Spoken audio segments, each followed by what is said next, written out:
que él decidió manejar después de tomar unas copas y murió en un choque. No pierdas tanto por culpa de tan poco. Manejar medio tomado es igual que manejar borracho. Un mensaje del Departamento de Transporte de Estados Unidos y de Ad Council. It's Thursday night and you're grabbing drinks with some friends. Started off with a pitcher for the table, which quickly becomes two. There's pool. And there's the photo booth. All right, everybody squeeze in. Say cheese! Followed naturally by an order of wings. And another. Can we get some extra ranch sauce? Then there's the ceremonial nightcap. So what are we doing this weekend? And lastly, it's back to the car, which, if you're buzzed,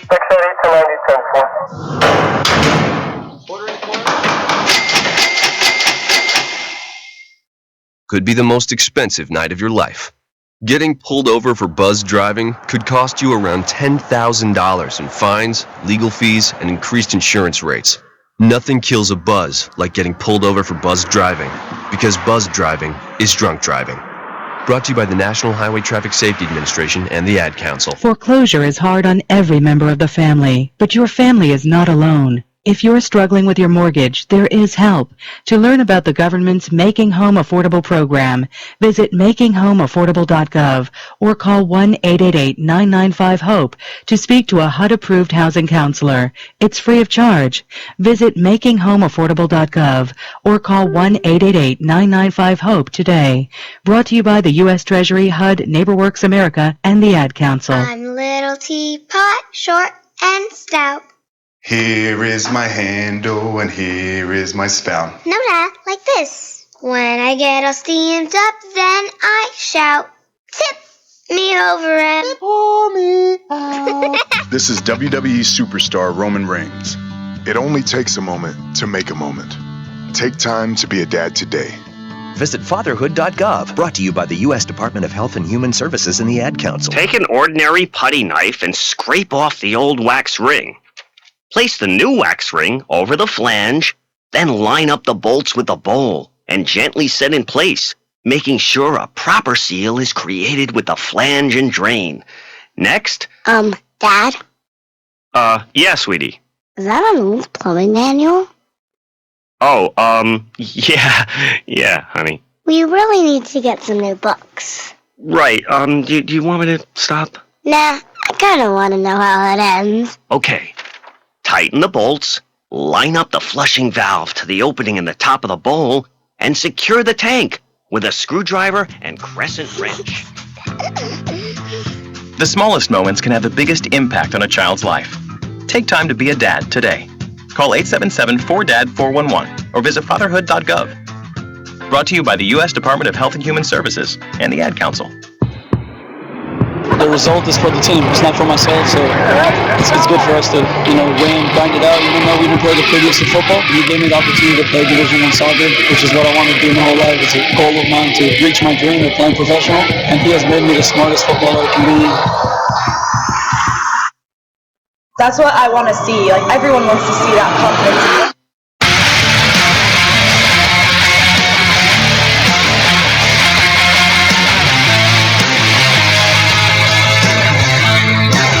I just want to let it play. Good evening, everyone. Welcome to 209 Sports Talks. I am JD, Jeff Dominic, and coming soon, very, very soon, that is going to be Mr. DJ JOD. Mark Itleong will be making his debut. We are back in the Pacific Tiger Radio studios, and I want to thank you all very much for tuning in today.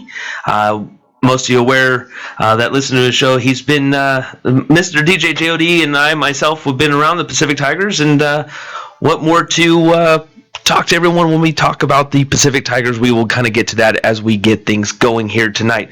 Of course, we will talk about women's basketball. How about the women's basketball team? They are 3-1 in conference play, looking, unfortunately, we will start with what happened against San Diego and the Toreros, and 2-0 playing into that game, beating teams like Gonzaga. I think a lot of people predicted that they would beat the Portland Pilots and were actually pretty surprised when they only beat them by 10 points. But beating Gonzaga means a lot to this team, and Then, of course, came the task against San Diego. A little bit of a surprise considering that Marina Hood was no longer going to be available for the San Diego Toreros. So you would have expected the Pacific Tigers to take full advantage of that, and they did, moving themselves to 3-0. And then came BYU. And BYU, let's just put it simply, they played tough and looked like a team that is the team to beat in the West Coast Conference, that being BYU,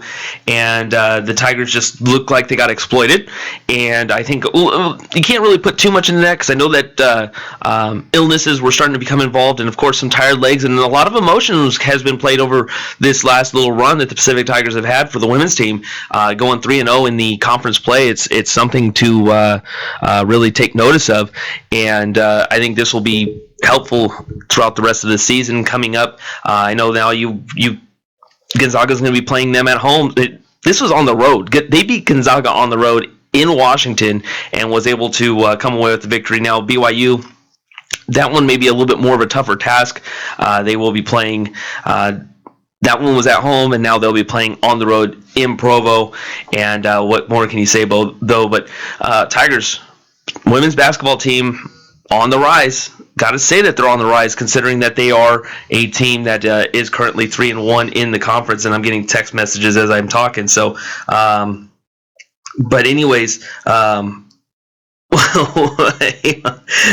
my goodness, a lot of love coming up from Mark Itliong as the professor. Graham Carpenter has been, and I have been texting back and forth in a group text, and poor Mark is kind of becoming the butt of the jokes all of a sudden. But if you watch us around the Pacific Tigers and the athletic department, and not only that, the any sporting event, we're either behind a mic, we're behind a camera, we're behind a scoreboard, we're behind somewhere where you'll find us if you're not too careful.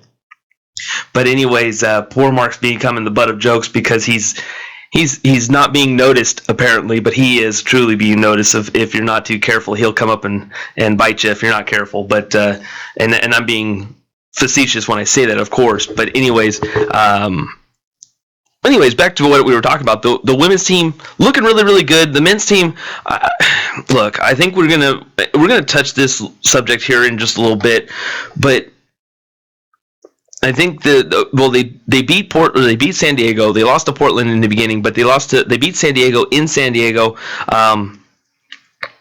and so we'll talk about that. And then they went to Provo and lost in Provo.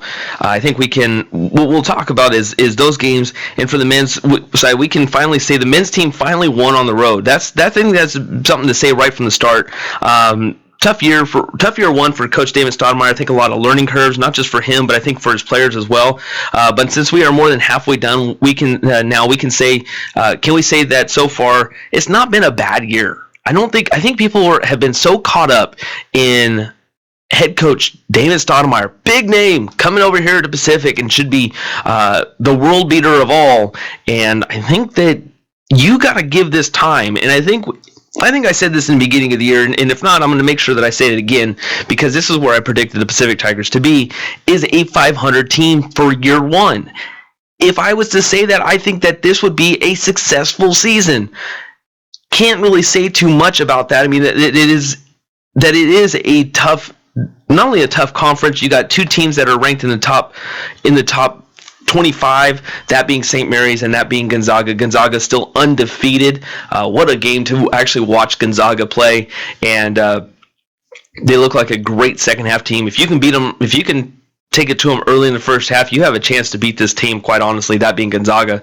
But anyways, I think that people are kind of a little bit too much caught up in the fact that when you get a head coach like Damon Stoudemire coming in here, that he should be an undefeated team right now, where he's picking up pieces and trying to make the best of a situation that, if you remember 1 year ago, this was not the spot to be. It was a team that was an athletic department that was kind of up in shambles a little bit.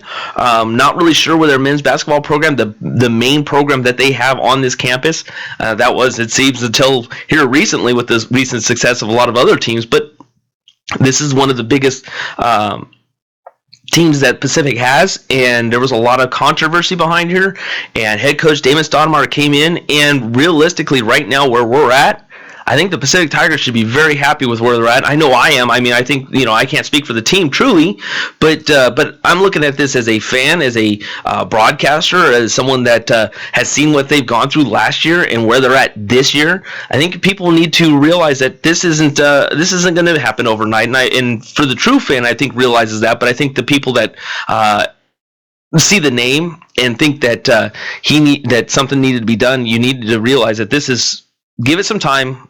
Let it mesh out.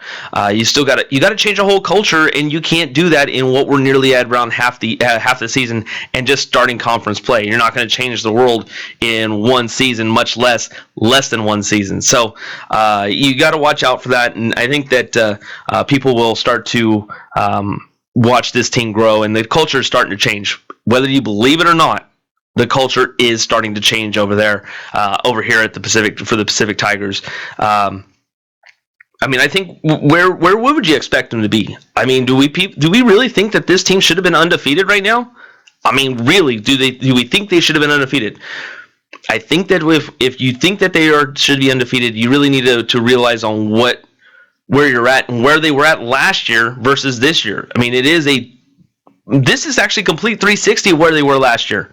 Granted, a couple of players aren't here anymore, things like that, some new recruits, you name it, but things are changing, and I think if you're the true fan or the true observer of the Pacific Tigers, patience is going to come with it, and I think that watch year 2, but I would more or less watch year 3. That's when you'll start to see things change. I mean, we can move it over to a different program, Pacific Tiger Soccer. It took a few years for that to happen. It really did.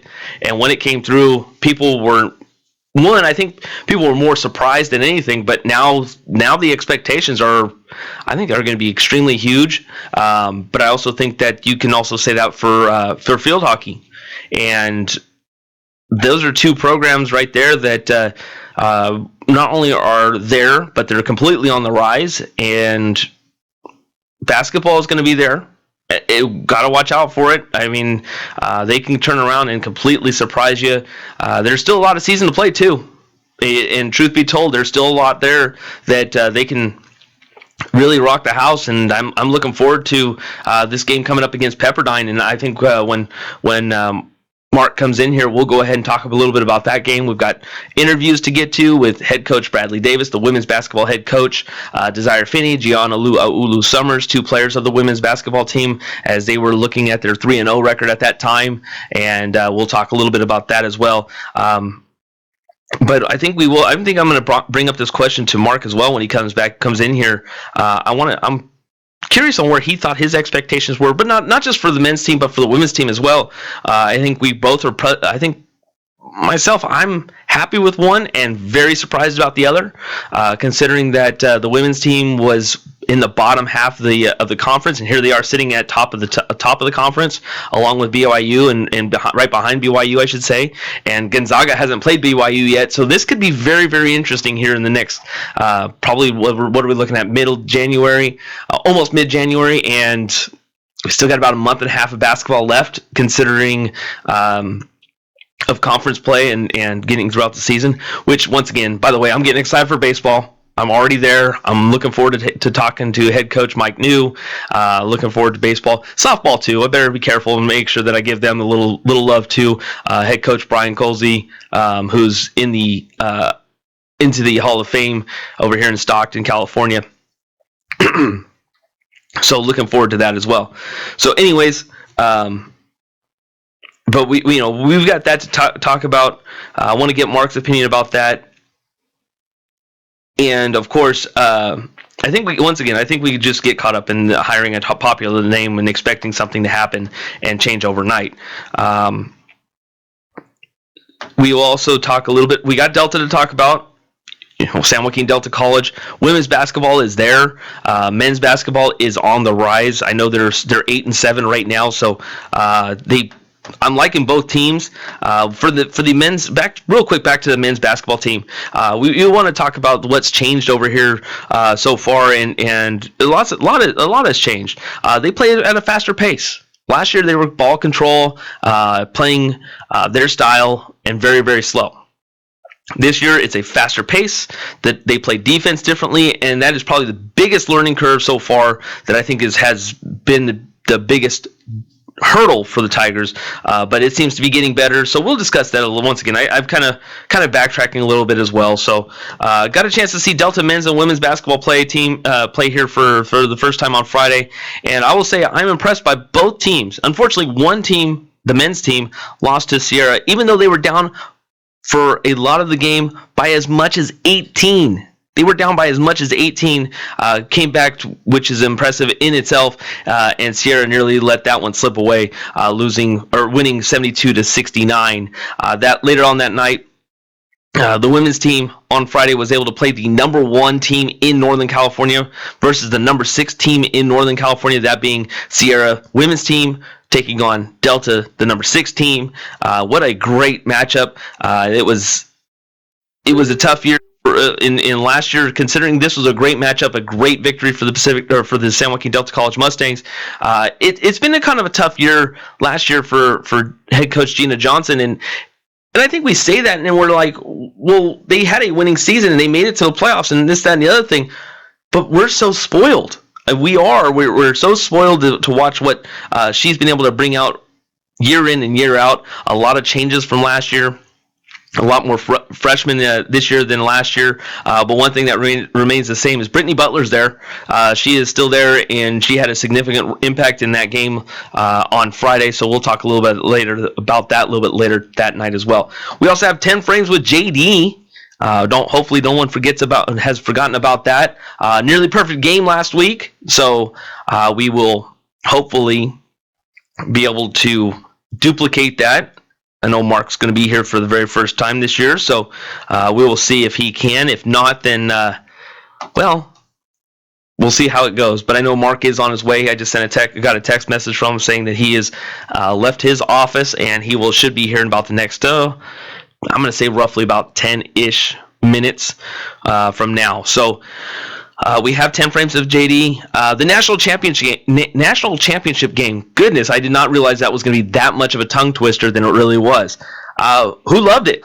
I loved it. Alabama taking on Clemson, a game that Alabama let slip away, and I think that they let this game slip away in the first quarter. I'll go ahead and explain that a little bit later tonight. I want to talk about that more when Mark's here, but we will also talk about that as well.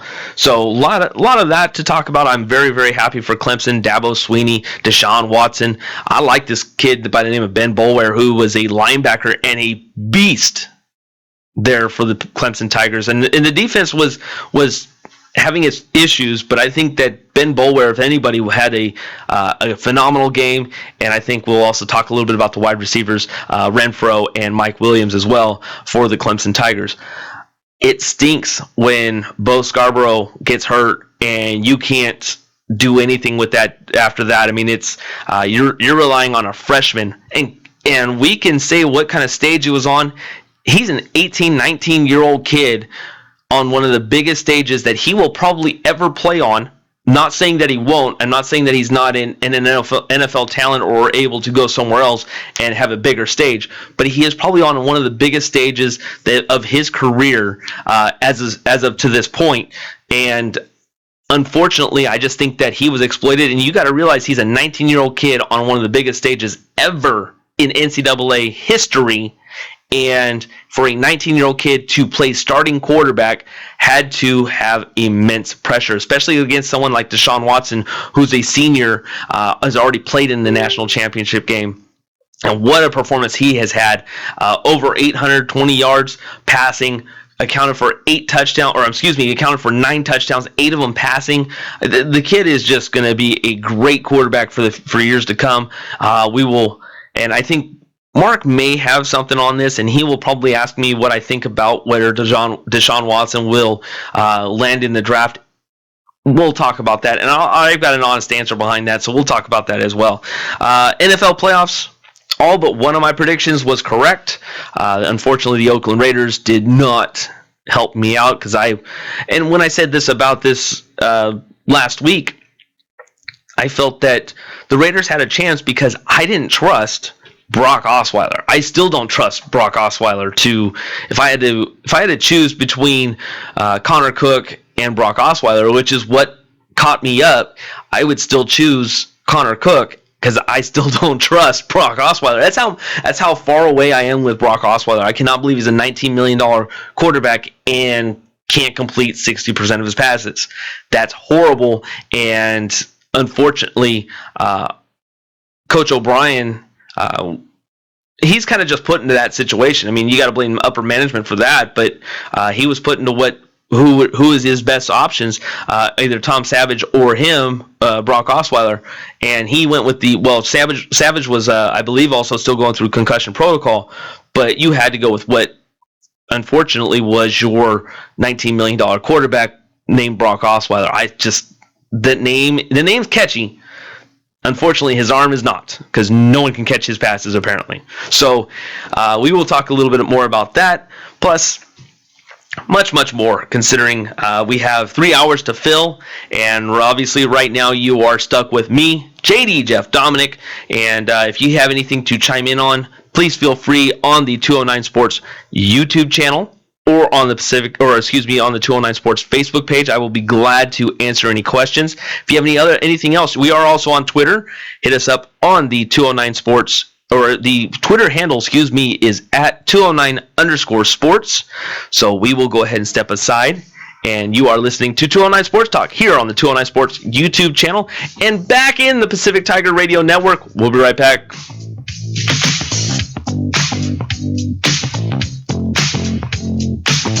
Okay, so 5 tacos of cheese and a large soda, that's $10,012. Please drive around. 10,000 what? It's obvious you're buzzed and driving. I've only had a few. I'm fine. Yeah, the food's $12, but getting pulled over for buzz driving could cost you around $10,000 in fines, legal fees, and increased insurance rates. Please drive around.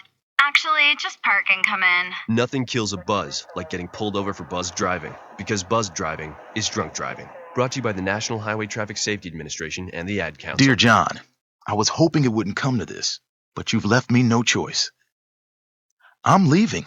Uncontrolled high blood pressure is really serious, and lately you seem to really not care. I've been there for you since day one, and I know you think I'm gonna keep ticking, but no, my friend, I can quit whenever I want. Why can't we get back to the good times, when we were more active and ate more healthy foods, and you checked on me every once in a while? Is that too much to ask? I don't want to leave, but unless you stop ignoring me, what else am I supposed to do? Remember, when I quit, you quit. Sincerely, your heart.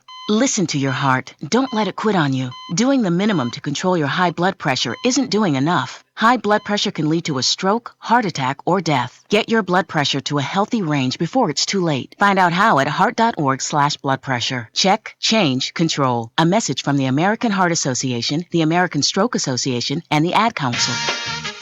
This is a test to find out if you know it all when it comes to children. Name one of the leading killers of U.S. children age 1 to 13. What's the best way to protect children in a car crash? At what age and size should a child start using a booster seat? Don't assume you know it all when it comes to car seats for your child. Go to safercar.gov/the-right-seat and know for sure. Brought to you by the National Highway Traffic Safety Administration and the Ad Council. A boy born in Joplin, Missouri was fascinated by anything with wheels and a motor. The odds of him going on to fascinate millions with his talent? 1 in 260,000. The odds of this born racer having 157 career top 10 finishes in NASCAR? 1 in 125 billion. But every driver seeks the pinnacle of their achievements. The odds of him winning both the Daytona 500 and the Brickyard 400 in the same year? 1 in 195 million. The odds of a child being diagnosed with autism? 1 in 68. I'm NASCAR driver Jamie McMurray, and my niece has autism. Learn more at autismspeaks.org/signs. Early diagnosis can make a lifetime of difference. Brought to you by Autism Speaks and the Ad Council. Hey everyone. Let's all stop what we're doing right now and take a moment. That felt good, huh? Just like that, we had a nice special sort of moment. Together. Of course, they don't all need to be quiet moments to be special. They could be loud moments, goofy moments, sporty moments, dorky moments. Moments where we talk or walk or just hang out. It doesn't really matter. They all count. Because every time dads like us take a moment like that to spend with our kids, well, it's pretty momentous. Sounds like somebody agrees. So let's take a moment to make a moment. Today, call 877-4DAD-411 or visit fatherhood.gov. Brought to you by the U.S. Department of Health and Human Services and the Ad Council. Hi, I found a toy dinosaur over on the playground by Smith Street. It had this phone number on it, and, well, I just wanted to make sure the dinosaur made it back to its little owner. When I found the little sippy cup, I just had to give you a call. It's for a kid, you know? I know my son gets super attached to the smallest things, even a fire truck, and I'd be happy to drop it off. We'd do anything for kids, yet 1 in 6 children in the U.S. struggle with hunger. Help end childhood hunger near you. Learn how at feedingamerica.org. Brought to you by Feeding America and the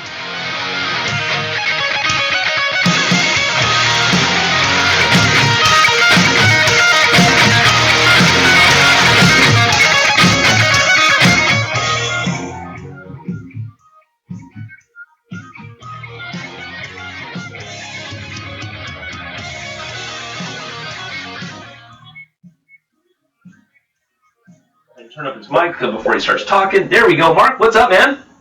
Not much. I just saw the rundown. Well, I saw the rundown yesterday. We know each other for a long time, but yeah, you spelled my name wrong. Did I really? Yes, you did. You put it with a K. I'm with a C. That's one of my pet peeves. That's autocorrect, dude. I swear. Dude, that was one of my pet peeves. That was 1, 2, 3, 4. I don't know. That was funny. No, it wasn't. Come on now. No one else was laughing. There's only 2 of us in here. Well, you didn't click on your sound effect to make it act like people are listening. Wow, nope. it did spell it wrong. It did.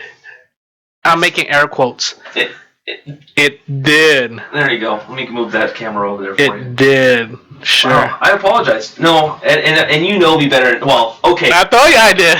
So you know me well enough that 95% of the time I don't spell your name wrong. Right? Tell me I'm wrong. I don't know. Mr. Market Leong. I don't know. I never really pay attention to. So the one time you actually pay attention to my rundown? Yes. No, because I told you it's one of my pet peeves when my name is spelled wrong. Even when you see my name on Twitter, on Facebook, all the social media, you see I'm with a C.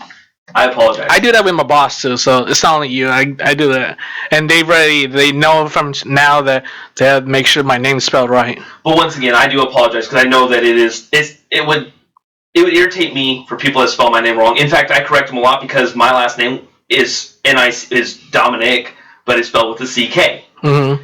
And a lot of people like to just end it with a C. Mm-hmm. And so I correct them.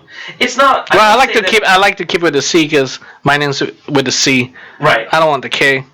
And that's fair enough. And you're right. It should be, and it's polite for people to correct. It's polite for me, and I don't say it rudely. I say, it's CK, and we ended at that. But I do. I mean, people that know me, like, dude, you've known me for how long, and you still spell it with just a C? Where Mark's is supposed to be spelled with just a C. Mine's with a CK. So I get it. I do. I truly get it, and I apologize. You have both the C and K. Wait until the next rundown now, my friend. Well, you're just going to spell both? Both of them. B-O-F-U-M. Both of them. Anyways, Mark, you heard me in my... I don't know if you heard the majority of my rundown, but I did, or the monologue, but I wanted to get your opinion. I'm very impressed with one team that... we'll backtrack a little bit. I apologize. For the Pacific Tigers, men's and women's basketball, I'm very, very impressed with the women's team right now. 3-0 in conference play, or 3-1 in conference play right now. We'll get to the games here in just a moment. 3-1 in conference play, you would have to say what? Outstanding. That's it? I mean, I thought you just want one word. So what's impressed you the most about this 3-1 play right now? That they could play with they could play with any team, especially in WCC. We know that that's a tough division or conference to play against. To be able to play, to beat Gonzaga. That's impressive. Yeah. So, and that's pretty much the game that really was a major thing. And the last game was they were playing. They were not that bad against BYU. Not only is it to beat Gonzaga, but to beat Gonzaga on the road in Washington. That is something to say right then and there that, wow, I cannot believe that they were able to beat a team. And that's just, I mean, any team is beatable. I think we can say that. Any team can be beaten. But the way that the Pacific Tigers women's basketball team was able to hold on in that game and now be turned into 3-0 to 3-1, it has to say a lot for this team. And we'll get to the interviews here in a moment with head coach Bradley Davis, but it seemed like to me, the more I watched the before conference started, the games that were there before that, it seemed to me that they were preparing for conference play. Yeah, and I think that helped them mentally, that even they lost a couple of games, non-conference games, they were able to play. If we could play, at least lose, be down by like 5 or 6 under double digits, hey, we could play any other team no matter what. And that's what coach said, like, as long as they're playing together as a team. And that's why I've been seeing lately is it's not one man show, one person show. It's everyone's distributing their own way. If it's assist, a steal, a rebound here and there when it needs to. And that's what surprised me the most with them. I mean, they started the conference play with 2 road wins. That's huge. And they don't need their home. I mean, it's always good to win on your home court, but to be able to win on the road, that's even bigger. That's even huge, not just big. It's not just big, it's huge. Catch it. I almost didn't catch it. Garbage. And that's what we want. Yeah, I know. All right, I got you. Adam Pac-Man Jones, I get you. Anyways, let's move over to the men's team here real quick before we go back to these games that just finished off for games 3 and 4 in conference play. Men's basketball, 7-10. Your feeling about this? Because I'm actually happy with this. 7-10. What is your feeling behind it? Not just one word, but just your overall thought process on this. And I think this is where they were supposed to be at. I mean, they have a new coach, a new system. It's better than being 0 be winless. The 7-10 is not really that bad considered their fresh new, like I said, new head coach, a new system. But to be able to win a couple games, especially at home, is also big. And having a couple of games, they needed to start winning on the road. But beside that, I just see it's really fitting in where they're at right now. They just missed a couple more. They're just missing a couple pieces to make this team a elite team again. 7-10 overall. Last year they were 8-20. They didn't get a good. They did well. Their first conference win was Santa Clara, but 8 wins overall. Their first win was in November 23rd, but that was against Notre Dame D'Amour. That their first Division I win was not until actually Santa Clara, which was December 21st. This was all last year. So they went 8-20. So they're 7-10 now, and if we add that up, they're going to be 14-20, or well, that wouldn't add up right, but they could be anywhere from. I mean, if they go about 500. Isn't that where we wanted them to be? Isn't that what we kind of expected from them? If they can get close to 500. Yeah, I mean, yeah, especially year one with with a new. Every time you have a new system, it's always good to be at close to 500 or so. You don't want to go where you're end up losing because you want to always want to have a better season, even with a new coach, a new system, and just a new play. So if they win, I mean, they went 8-20 last year. We're currently at 17 games so far, so that means they got about 11 games to go, roughly. If they can find a way to win 4 more games, that would put them at 11 with 11-win season. Are we satisfied? I mean, satisfied is such a bad word to say that. Are we looking at this in the right direction? I think it is the best way I can say it. I wouldn't say we're satisfied because I think satisfactory would be going 500, making the postseason, the NCAA tournament, things like that. I think if we say let's say they go 12-7, 17. I think that puts them around, or just, around the mark of last year as far as total games. They go 12-17. What do you think? I don't know about that. I mean, I think the more I look at it is staying healthy. Right now, they got injured players. Yeah. So I think the goal right now is when the season ends, no matter what the record is, as long as they're all back in health, or they could win a couple games and say we won these games with players that were out throughout majority of the games. So no matter I think for me, as long as the team who hits double-digit wins, I'll be fine with that. Because I could say, like, if we were in better health, we get all our big men's. Because right now, that's what they're missing, really, are the big men. Sanko Vuko, Elias Theodoro, those guys, David Taylor, make sure we throw him out there. Mm-hmm. Those guys have been gone, and they're an intricate part of this team. Yeah, and so if they could win double-digit wins, and then look at that, like, we have 10 wins without a couple of our star players. I will be satisfied with that. So now next year, so we have to make sure our guys are still healthy, and we got a couple more pieces that could shoot outside, shoot the threes, and we should improve every time. Okay, well, I know. What I was kind of going off on, and I wanted to make sure that I brought it full circle, is I think that a lot of people, and I was saying this earlier, is that people get too much in the name. Head coach Damon Stoudemire. Mm-hmm. I think people expected. I think people were frustrated and expected him to be a complete change and a world beater. And I had to kind of sit there and explain to a few people that this isn't. You can't expect greatness in 1 year. Sometimes things like this take a little bit of time. Let's turn around and save the men's soccer team. Mm-hmm. I mean, it's very simple to turn it around real quick and say, and we can take field hockey for the same thing too, is when head coach Andy Smith came in there, he kind of changed that culture and changed that program. Same thing with head coach Ryan Jordan for the soccer team, men's soccer team. That program was a 1-win team. Mm-hmm. And now they're a double-digit win team. They made the NCAA tournament. They beat a team in the NCAA tournament, unfortunately losing to Stanford a little bit later. But this is something I think people catch up on the name and then don't realize when he's not winning right away that people get frustrated. Yeah, and they also have to realize that he's not playing the game. It's true too. He's coaching these players. It's true too. So they have to see that it's going to take time. I agree with you. I will be like, people just get on my nerves. It's like, they hired this big name, but yet they're still losing. Pump the brakes. Yeah, you got to calm down. Winning doesn't come overnight. It takes a while, especially when you need to adapt with everyone else. And it's a different game when it comes to coaching. He's not playing. If he was playing, probably he's gonna lead. He's gonna lead in points and assists and steals.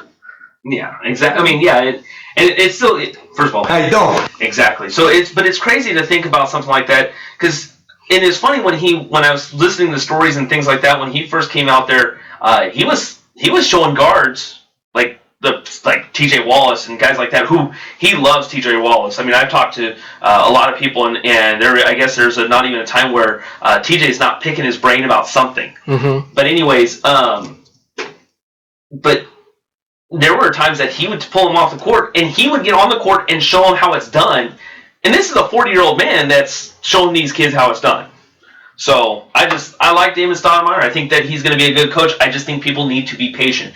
Start putting, the butts are going to get put in the seat, but once they see some people start, things got to change. I mean, the culture has to change. There's going to be a little bit of time before that actually happens. Yeah, and like what I like about having a good big name for Pacific Tigers, it helps. To recruit people like that, because they're going to some other. I'm trying to think who else, but it could be a former basketball player's son who might, Coach Damon Stoudemire is playing. KJ Smith is already started the example. Yeah, so we're going to see more like that. So once we know that, once they come here, and actually, once Coach Stoudemire has the control of what he wants to do when it comes to his system, with his assist and all that, then it's going to turn into wins.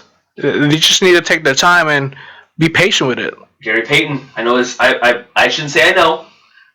Rumored that his son is has had conversations at Pacific. So, but we'll kind of leave it just at that. Is that there's just been conversations. I know he's graduating high school this year, and it'd be kind of nice. But I also think that there's too many guards. I think there's too many guards because that's unfortunately all that's on the court right now is because there's just so many injuries. Let's move on, and we're going to dive back into men's basketball here in a little bit because we're going to break down this matchup against Pepperdine for both teams. I'm liking these matchups personally, but we'll talk about that here in a little bit. Little bit. But let's go back to the women's game. University of Pacific Tigers taking on University of San Diego, the Toreros. And this was a matchup that, unfortunately, Melina Hurd was hurt and will be gone for the rest of the season. But I'm going to say this, the Toreros have a lot of good talent. Did lose 84-64. I think I may have said it was a 10-point loss, but at the time it was a 20-point. Oh no, I was saying that the 10-point win for the Tigers was against Portland. But anyway, San Diego's 84-64. But this Toreros team has a few good players. Aubrey Ward-L, she had 10 points. Catherine Hamilton actually played very, very well for this team. Even though she went 5 of 14, she hit 6 of 9 at the free throw line and had 16 points, 5 rebounds, 2 assists as well. And Corey Woodward, I think, is going to be a good player for a while too. She went 3 of 8 and 13 points and 5 assists. Those two girls, especially Hamilton and Woodward, I remember saying their names a lot in the game against when they came in to play University of Pacific. But that injury for Hood was detrimental to this team, and unfortunately, 9 games in, she was gone for the season. So on the Pacific side, what more can you say about two players right now? But 4 players were in double digits. That, of course, one of them was Moriana Clayton. She had 11 points. 6 rebounds. A very quiet 11 points and 6 rebounds. While Desire Finney, we talk about her all the time. 8 of 15 shooting, 5 of 6 at the free throw line, 22 points. And Gianna Ulu Summers, 21 points. And a very good round game was a girl by the name of Mila Lee. I know we talk about her a little bit. She had 7 assists and 9 points. Girl was doing it. So those four girls that we named off, I mean, I think they did an absolute phenomenal job against San Diego, and they were able to exploit. And I said this off mic after the game, after the game to a good friend, Paul Meiskens, and I said that Moriana Clayton was able to show her length and was able to exploit some of that team, and that's why she got 11 points and 6 rebounds. Very, very quiet game for her, but she still played very well. And then Desire Finney, who was named to she was the preseason WCC conference team, and she's showing why she should be there. And Gianna Ulu Summers may be making some noise to be part of that as well. So, your thoughts, Mark, on that game against San Diego? It was a good game and looked like the Pacific Tigers were able to do a lot of things, pretty much do whatever they wanted, even though the game started off a little sluggish. Yeah, and I mean, this is the first game. This one they were still undefeated in WCC play. So to actually see them play to win their 3rd victory in WCC, it's a good thing. Like you said, there were at times where Pacific just start playing slow, but after a while they start picking it up. I believe this is the game where in the beginning they were just shooting threes, and they were just falling. If I wasn't mistaken. Yeah, they were 3 of 5 in the first quarter. 0. They didn't hit 1 in the first, and then I'm sorry. Am I looking at Pacific? Yeah, I'm looking at Pacific. They were actually only hit 31% overall, but they were 3 of 5 in the first quarter, and but they were hitting everything. They were shooting 56, almost 57% overall. Oh, yeah, and they were getting into the line, and that's what I like to see. I like to see this team drive more, get the fouls, because they could commit fouls. Mm-hmm. So to be able to do that, especially when they're down or something like that, or especially playing against BYU or some big names like that, like St. Mary's, I think they need to attack the bigs, because that's what they're going to end up needed to do, especially if they're not shooting the threes. It's always good to mix around, but yeah, overall, I like what I saw with this game. it helped them move up to play against BYU the next game. So now in the first quarter it was 20-all, and then the Tigers started to pull away a little bit, scoring with a 5-point lead. It was 38-33 going into halftime. But the third quarter, which is funny to say because this time last year, the third quarter was probably one of the most difficult times for the Tigers. Weren't able to seem like they couldn't get out of their own way. And this game, they actually scored 27 points. I mean, it was complete 360 of what I was used to, and that's showing me that this team is starting to turn things around more and more as the season progresses. Yeah, I would always have flashback, to be honest. Every time second half start, I'm like, oh, don't tell me they're gonna only score like 5 points in the third quarter. Don't let me see them. So that's why it's always, I think for me, they need to have big lead. Well, not a big lead, but a good amount of like probably 10 points going to halftime. Because once they do that, they could slack off. Because, like I said, like last year, they always like to slack off a third. The shots would not go in. So to be able to have that plus 10 going to third quarter will help them out. After the game, Desire Finney was able to join the post-game wrap-up with the little bit of a explanation of what her night was like, because she's been absolutely on fire here lately. Joined with Desire Finney. Desire, you've been absolutely on a tear since conference play. And talk about, let's go ahead and start with tonight. San Diego Toreros, they came in. They seemed like they bottled you up for the first quarter and a half, but when you're hot, you're hot. And right now, I mean, you came in 22 points, 8 of 15 shooting. Now the three-point line, we won't talk too much about that. 5 of 6 free throws. You're doing absolutely fantastic. Take us what's going on tonight, right now. I kind of started off slow a little bit, but after I warmed up and my team talked to me, I was able to pick it up, and I just came more focused and making my shots. Yeah, I didn't shoot too well on the three-point line, but I knew I had to finish every time I went to the rim, so that's what I did. Something a little bit that it looks like you've worked on not only just throughout this season, but looks like throughout the whole, since you've started here, your free throw shooting has absolutely gone up. And you have to be pleasantly surprised about that. 5 of 6 tonight. Tonight was has to be very beneficial for not just you, but the Tigers. They hit that free throw stripe a lot tonight. Yeah, free throws is the main thing how we win our game. So in practice, we practice a lot on free throws, and we always focus on our free throws. So that's why the team was able to shoot really well on the free throws, because we always practice it. Well, and let's go ahead and talk about tonight a little bit too. I mean, this full court press seemed like that was something that they you and your team wanted to really provide, and that really kind of caused a lot of havoc. Take us through the night and a little bit of switching, but for the most part, a lot of full court press. Yeah, with the full court press, we knew we just have to make sure we move the ball and make sure we cut through the open area. So that was the main thing we did, and that helped a lot going through this game. And we just knew we have to make sure we just don't fumble the ball, be patient, and just cut to the open area. You're 3-0 in conference play. Mm-hmm, What does that say about this team? I mean, we've seen some tough struggles to begin the season, but it looks like it's helped out as the conference play started. We knew when we come to conference, we knew it was going to be tough, and we knew we wanted to get that top spot, so that's what we're doing right now. After we beat Gonzaga, we knew we had a real good team after that, because Gonzaga's a really good team to beat. And after that win, we knew we had a chance to keep on moving forward. Now, the Toreros, unfortunately, they did lose a player. That Hood was a very good player, averaging 18 points a game. Almost pretty much you can guarantee she's going to be a double-double every time you turn around. Injuries are part of this game. Yes. And you've taken a lot of bumps tonight, too, but I wanted to make sure I add that in, too. But when you have something like that, I mean, what goes through a mindset like that when you know that you don't have one of their star players, or you're not facing one of their star players at all this season? Just take advantage of that, actually. I mean, I feel bad that she's hurt, and all my prayers go up to her and make sure she recovers well. But when you have their top player go down, you have to take advantage of that. Desire, I know it's great to enjoy this one right now. It's absolutely fantastic. Don't get me wrong. I mean, it's for me, you've seen what you were able to do, your team was able to do out on the road, going 2-0 on conference play. Now you're 3-0, but it doesn't stop. No, it doesn't. You've got a team that's going to be extremely tough, not just here but in Provo. That being BYU. One, let me go ahead and start with this one.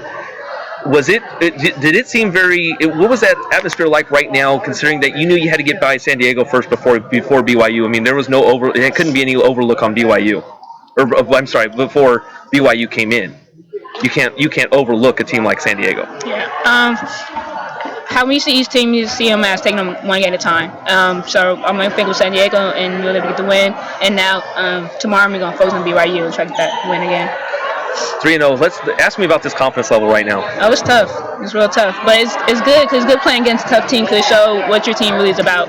And right now, it's showing everyone else in our conference that we're ready to play, and we're here for a challenge. And if you want to be the challenge, you bring to us. Awesome, Desire. Well, thank you very much. Thank you. Good job. Happy New Year, and we'll be talking to you hopefully very soon. Okay. All right. Desire Finney, the forward for the University of Pacific Tigers. Actually, I should say probably one of the. She's actually a guard. She plays both guard and forward. They have a slash there sometimes, but anyway, she did a great job. 22 points once again, and I think that she pretty much solidified everything that I was kind of mentioning throughout this the last time we were talking. But Desire Finney was on fire. 22 points, as we talked about. 1 assist, also 2 rebounds. Had a great job, and just to make sure that we all know that Desire Finney and I have a good relationship because it's she's been part of things with like Moriana Clayton and has had the show Tuesdays with Maury, so she's been able to join it. So we've been able to kind of learn on how each other's little funny things that we kind of talk about and stuff like that. So when she came over here, I was laughing at her the whole time when she was walking over here. I was like, "You really? You are coming over here to talk to us? I already know you. I don't want to talk to you no more." But she was having a good time, and I was glad that she was able to. That locker room feels a lot looser right now. They seem like they're enjoying playing basketball right now. Yeah, I mean, it looks like it. I mean, it looks like it's because that's how they transition to when they play in the court. On the court, you see them happy always, no matter what. Even when they lose, they still got the upbeat tempo. They've been smiling, and that's what we need to see for them to continue winning. Because once the fans see that they're upset that they lost. I mean, of course, it's gonna be bad that it's gonna suck that they lose the game, but to be able to, we lost this. Let's look over the film and get ready for the next game. And I think that the confidence level and everything else, and we're going to play head coach Bradley Davis's clip here in just a moment. But I think that when we talk about BYU, what I like about real quick is the when you talked about everyone's always about the same. Mm-hmm. I think that says a lot from your coach, and I think head coach Bradley Davis, and I say this on air and off air about him as well, is that he's the same person. Mm-hmm. And willing to give me a few minutes of his time, and I always appreciate that. And he's the same person, win or lose. Now, the feeling may be a little bit different, but he's always willing to ask a question in his best way possible. And I think that that says and reflects what his team has been doing so far this season. So let's go ahead and play the clip with head coach Bradley Davis after the game against University of San Diego. Coach, want to go once again. Congratulations. Let me start with this: 3-0, 3-0 in conference play. Now you're 7-7 in overall, but 3-0. How good does that feel right now? Anytime you can get a win in WCC, you got to celebrate it, and for at least tonight, and then get ready for the next one because it's a tough conference, top to bottom, and we know the challenges just keep coming. What did you instill in these girls to not overlook this game against San Diego and to not focus on BYU? Well, there's not much to overlook. They're really good, and they've lost their best player to knee injury, but they work their tail off and they fight from minute 1 to minute 40. And if you look at our past, we're only, since I've been here, we've only won 1 time against them in 11 tries, and overall only 3 times. So we know they're tough, and they've had our number here for a number of years. I'm going to quickly go to BYU, but I'm going to come back to this game because I wanted to get this question out of the way. BYU comes in here. We know that they're going to be a tough team. Last time they came out here, beat you on your court, 67-57. What kind of taste is that? The bad taste in that mouth, and then kind of moving on, getting ready for that game. They're tough. They've got probably one of the best players in the conference in Purcell, and they are so well coached and they execute, and they've got a great shooter in Pulsifer. So they can hurt you in a number of different ways. So we're going to have to watch some film tonight and tomorrow and get on the practice floor there late in the afternoon. What have you been feeding Desire Finney? 17 points the game against Portland, 23 against Gonzaga, 22 tonight. She's been absolutely on a tear in West Coast Conference play, and she seems like she does that every time West Coast Conference comes around. She's got a little bit of fire in her belly right now, and it's nice to be kind of out of classes here and be able to focus just on basketball. And so I think she's been taking full advantage of that, getting in the gym and getting herself in a good rhythm now. She's playing really, really well offensively, but I'm really proud of her defense right now as well. She's finding some ways to get steals. I think she had 4 steals, and she's really stepped up her defensive game, and that's kind of been the catalyst for I think her playing well in WCC. How much did the initial part of the season before West Coast Conference play, how much does that play into the West Coast Conference play? It looks like that the teams that you set up for this schedule look like a lot of them play kind of like the West Coast Conference. Yeah, I think we did have some that matched up well West Coast Conference style, and we played some good teams. I think we were 4th or 5th toughest schedule in the conference, and we played some tough teams that are going to be good in their conferences. So they've definitely prepared us. But more than anything, I think we found a little bit of rhythm. I found a little bit of rhythm with the team, and they've found a little bit of rhythm with each other. So, I'm proud of them for doing that. Coach, you've also had a lot of great free throw. The free throw shooting percentage is probably one of the best in the NCAA, if I'm not mistaken. I think it's roughly close to about 78 to 80%. You have a lot of great free throw shooters right now.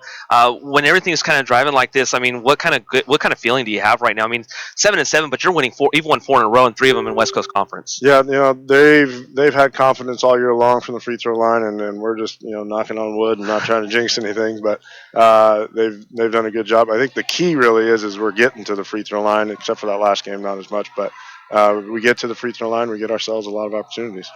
Well, Coach, I once again, congratulations on going 3-0 in the West Coast Conference and getting 4 in a row. Thanks so much, man. So happy New Year, and we'll see you on Saturday at 2 o'clock. Awesome, sounds good. All right, man. That was head coach Bradley Davis, University of Pacific women's basketball coach, and that was once again, that's how he is. I mean, that's just kind of how he is. So, but yeah, that feeling in that locker room right now must be absolutely beyond really words right now. Exactly. So, well, I think it was like that before the last game. Yeah, no, I agree with you. I think that 2 huge, not just big, huge, I know, whatever, but 2 great road wins start that. Mm-hmm. And then you have this matchup against BYU, and yeah, it wasn't exactly how you wanted it to go, but we also... Sorry, we had a whale inside the studio. But no, I think that we're right on it, and we will talk about the game against BYU, and we'll also talk about this matchup against Pepperdine. Actually, just realizing we got a few minutes, I will think we'll just run that route. Let's move over to the game against BYU. Coach touched on it here before we got too far ahead of ourselves, and he was talking about Purcell and Pulsifer, and Pulsifer didn't really have a big game, but Kalani Purcell did. 16 points, 13 rebounds. Cassie Broadhead also had a good game, 20 points, 8 assists. Those 2 girls alone were able to pretty much do whatever they wanted, and it looked like the Tigers just had no answer for them at this point. And I think part of it was just, as you'll hear Coach here in a moment, was tired legs and a little bit of illnesses going on. Desire just looked flat out throughout that game. Yeah, I think also Coach said after the post game was she was feeling under the weather, so that also hurt the team. Really? Yeah. I just got this text message. Really? Oh.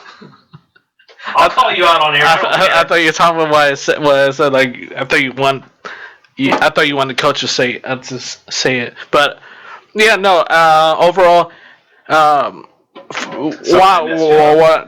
what I saw with BYU was they were driving inside. They score inside the box, and they were just doing that left and right. The defense for Pacific, they couldn't have no answer for it, because if they had 3 bodies inside, they're throwing it outside and hitting the 3. Or hitting the jumpers. They had 4 players in the last game that played just around 40 minutes. They played a lot of minutes. I was kind of curious on how tired the legs were going to be for BYU, but they still had 3 players that played 39. Purcell played 39 minutes. Broadhead played 38 minutes, and Pulsifer played 34 minutes. So I was kind of curious on how much that was going to affect their legs. But Broadhead scored 20 points. But as I was talking about Purcell, 16 points. They scored 32 points in the paint. They had 2 players that were in double digits, 1 player that was close to double digits, while the Tigers had 1, and that double digit was 10. So it just can't. You're not going to win that way, unfortunately. 16 assists to 9 assists, rebounds 33 to 32. So the rebounding was there. They also hit 11 to 13. You weren't able to get to the line. I mean, there were a lot of non-calls. Don't get me wrong. I thought there were a lot of good non-calls because you were running the camera, I was running the scoreboard, and it was interesting. I'll say that for sure. I think a lot of players were playing just to shoot the ball. And it's not what the Tigers are known to do, and that's how they, with them being able to win, be able to proceed throughout this conference, you need the ball movement, and we didn't see a lot of it. So that was unfortunate. We will. Let's go ahead and do I have head coach Bradley Davis's one against BYU? I do. He was very quick with it, but we will go ahead and play it right now for you. Head coach Bradley Davis is kind enough to join us right now. Coach, thank you for taking a few moments. And Coach, not what you wanted to expect, but if I was to tell you that you go 1-1 against Gonzaga and BYU, you have to be at least somewhat happy about that. Not the way that game turned out, though. Yeah, no, that's it felt like we had some tired legs out there, and mostly just a little bit of emotional fatigue. But you got to give BYU a lot of credit. They kept us out of the paint, and they did a good job of turning us over. We didn't get the steals that we normally get, and they did a good job of executing and not falling into our game plan. They did a good job of that. So yeah, if you were to tell me we'd be 3-1 at the end of these first 2 weeks, I probably would have taken it. And so we will regroup, use a day off to kind of rest up and get ready to go again next week. It seemed like BYU just kind of went out right out the gates, was pretty much trying to do what they can. It was a 19-19 game after the first quarter, but after that it seemed like the BYU Cougars were able to settle down and get into their kind of game plan. What can you take away from the game? What are you going to tell these girls after in the locker room for the Tigers to keep it positive? Yeah, we needed a few things to go our way. We needed a little bit more scoring punch from our starters than we got, and Desire was a little under the weather today, and I think that showed. But we do need that scoring punch from our starters. We have to stay positive. There are a lot of things that we're doing well right now. BYU made us do some things that made us look pretty bad as well. You got to give them credit for that. And we'll keep our heads up and get ready to attack the next team. The next team is coming up here fairly soon, and it's on the road as we're talking right now, and it's it goes on the road and it's Pepperdine. So Pepperdine, you haven't had a chance to look at them yet, but no, Pepperdine is no slouch when it comes to WCC, but they are having their own struggles as well. But you got to be ready for them on Thursday. Yeah, I've seen a couple of their games just because we played Gonzaga right after they played them, and you just kind of watch as you go, and so we know we're going to expect a little bit of zone, and we know a little bit what they do, and the last time we saw them, we didn't like it too much, so. We'll look forward to getting up to go down there to Malibu and play another game. Last time I remember, if I'm not mistaken, Pepperdine was in Orleans Arena, right? Yes, they were. So, looking forward to hopefully getting a rebound off that and rebounding off this game. But there's a 3-1 in conference is something to very much be proud of, and good luck against Pepperdine coming up on Thursday. Yeah, the conference doesn't slow down though, so we gotta keep it going. But thank you so much. Thanks, Coach. Appreciate it. That was once again head coach Bradley Davis was able to kind enough to join us after the game. That Paul Meiskens called that game on the Pacific Tiger Radio Network on the W.TV. That guy was all over the place on Saturday as well for University of Pacific Tigers women's basketball. So head coach Bradley Davis was able to join us for a little bit of time and once again the tone obviously wasn't happy about this game, but always the same person.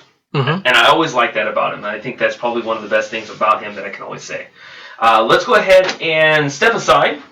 And when we come back, I think it's time for 10 Friends with JD. So Mr. DJ JOD, Mark Itleon will take over. Mark with the C. Yes. I'm sure that everybody knows with the C. Got that right. This is 209 Sports Talk here on the Pacific Tiger Radio Network, 91.9 FM, and on the 209 Sports YouTube channel. JD Jeff Dominic, along with Mr. DJ JOD. We'll be right back. Man, do I love card night. You ready, boys? You got a king? Go fish, Dad! Oh, come on! This is WWE superstar Titus O'Neil. The smallest moments can have the biggest impact on a child's life. Take time to be a dad today. Learn more at 877-4DAD-411 or visit fatherhood.gov. Brought to you by the U.S. Department of Health and Human Services and the Ad Council. If you own a gun, you have a full-time responsibility. When you aren't using it, be sure it can't get into the hands of curious children, troubled teenagers, a thief, or anyone else who might misuse it. Your family, friends, and neighbors are all counting on you. Remember, always, lock it up. For more information on firearm storage safety, visit ncpc.org.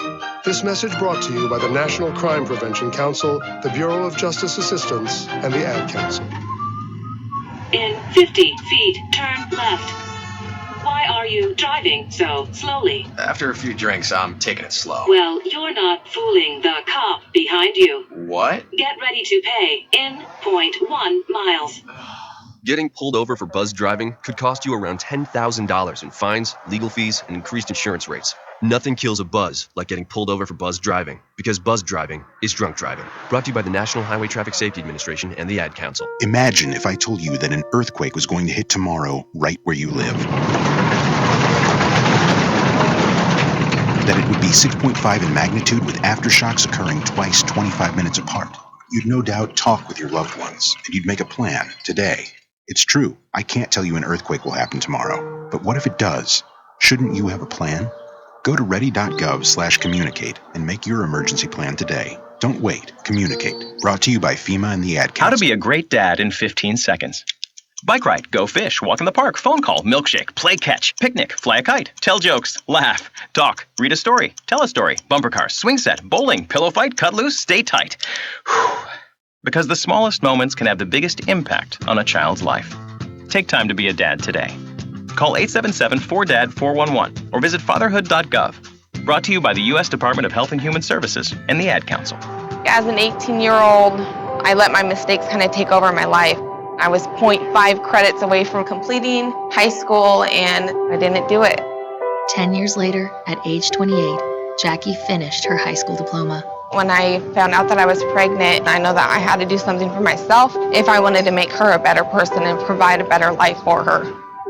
My family never stopped pushing for me to be better because they knew what I could become and who I could become as a person. My support team is amazing. The educational director, my sister, and even my 7-year-old daughter has just been more than the support that I could ask for. I've been given an opportunity, and I'm just thankful for it. No one gets a diploma alone. If you're thinking of finishing your high school diploma, you have help. Find free adult education classes near you at finishyourdiploma.org. That's finishyourdiploma.org. Brought to you by the Dollar General Literacy Foundation and the Ad Council. Kane is in the building.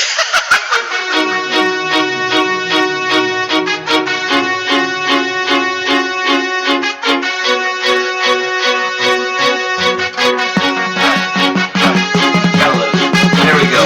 All right. Welcome back to 209 Sports Talk here on the 209 Sports YouTube channel. That is Mr. DJ KOB. There it is. Thank you all for joining us today. We are live in the Pacific Tiger Studios. We are also live on the 209 Sports YouTube channel. Thank you all for tuning in wherever you are. Hopefully everybody is dry.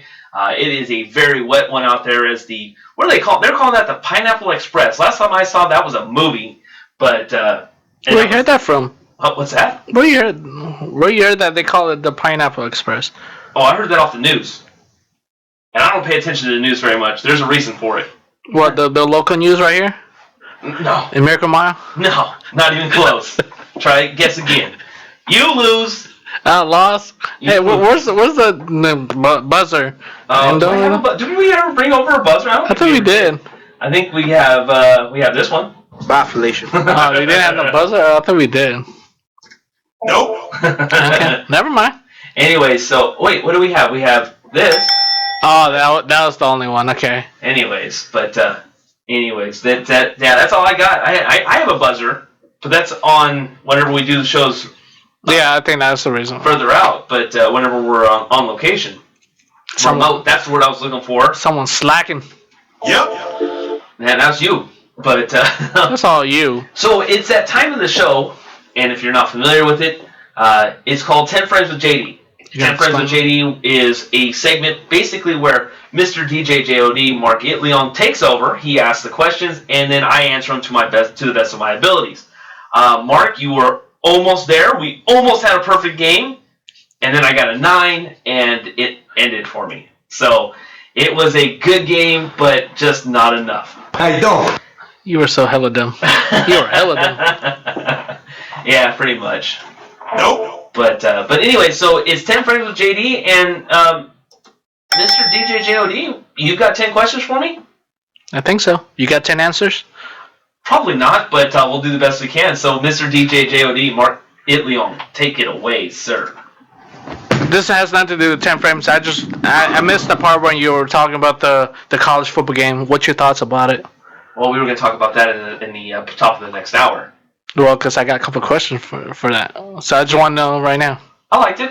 I mean, what kind of answer are you looking for? Are you looking for like me to get in depth, or are you asking me just if I liked it and what did I like about it? No, see, for me, I didn't watch the beginning. I just saw the last quarter, and I think that's where all the good stuff was happening. Really, was the last quarter. I think not just that game. I think that's how you see a lot of NFL games, a lot of college football games were this last quarter. I mean, would it help you? And will it help you through this the 10 Frames with JD to tell you? No, I just wanted to... Hold on. That I think that this game was lost in the first quarter. Lost as in what? Alabama lost this game in the first quarter. Through an injury? No. Because Scarborough got hurt in the third. Okay. No, that's why I didn't watch the whole game, but I just seen someone got injured from Alabama, and that pretty much just really lost it for... I think they lost this game in the first quarter. Why?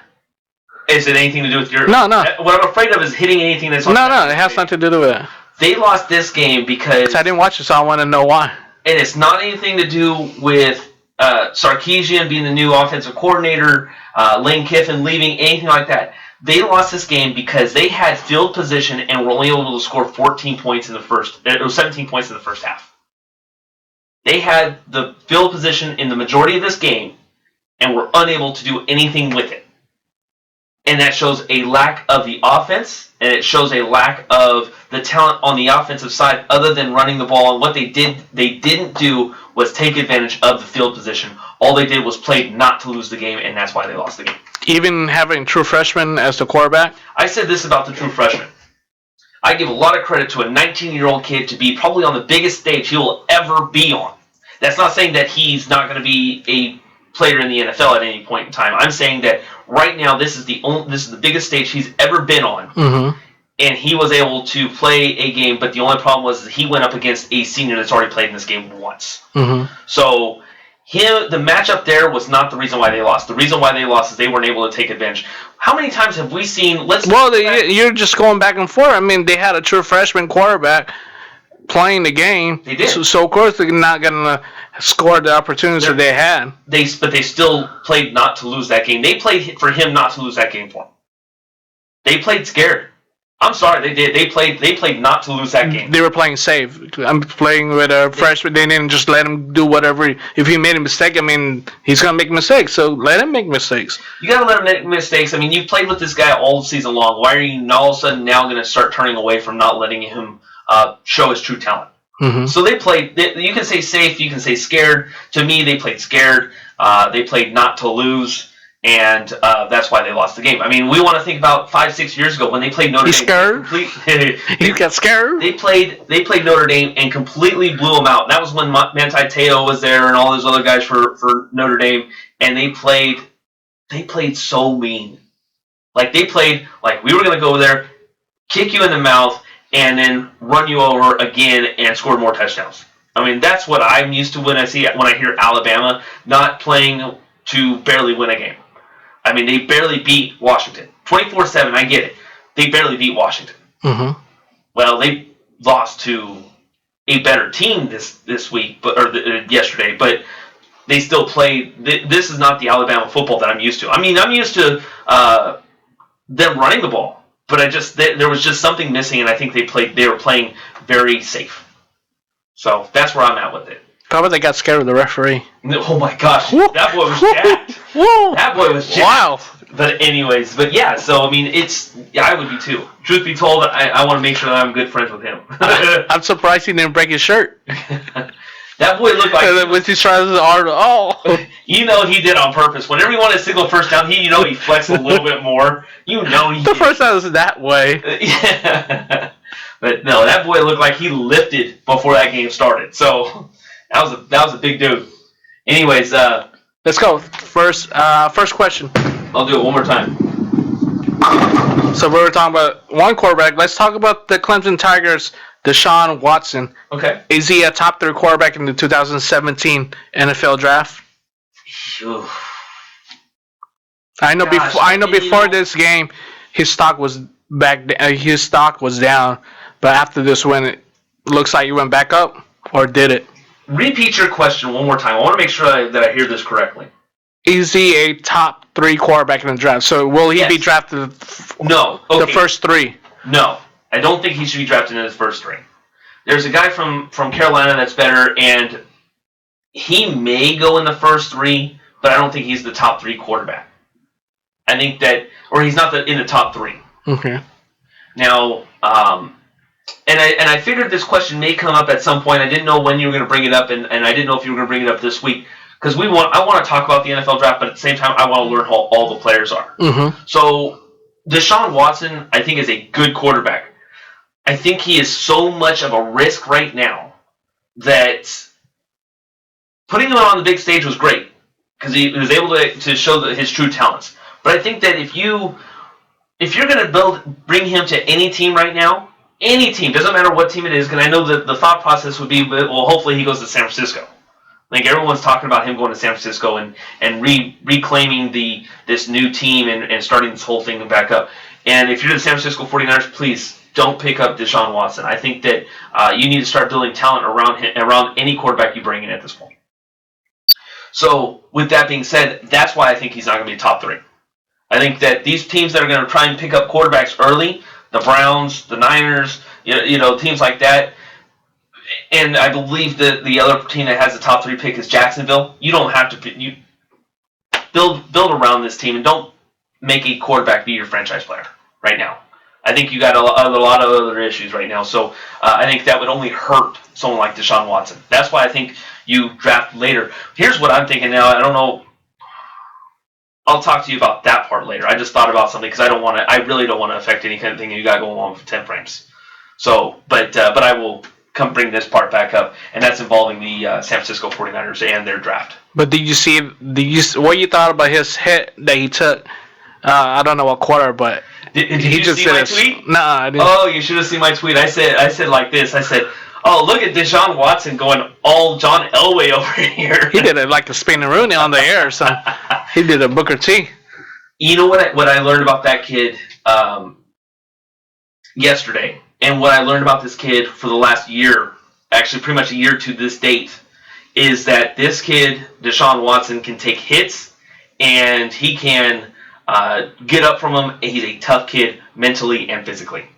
You think he could be able to take that kind of hits in NFL? I mean, their body's all different. Oh yeah, I think the defenses hit a lot harder than than college level.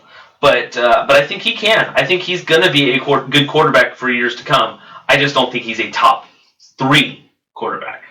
Okay. I give you 4 because he's number 4. You're stupid. And it's all about number 4 this year. So Dak Prescott, number 4, Ezekiel Elliott. You are, yeah. Well, how about you add Dak Prescott plus Deshaun Watson plus Ezekiel Elliott all together? That should be my score. Nope. That's 11. You can't hit 11 on bowling. Someone needs to teach how to play bowling.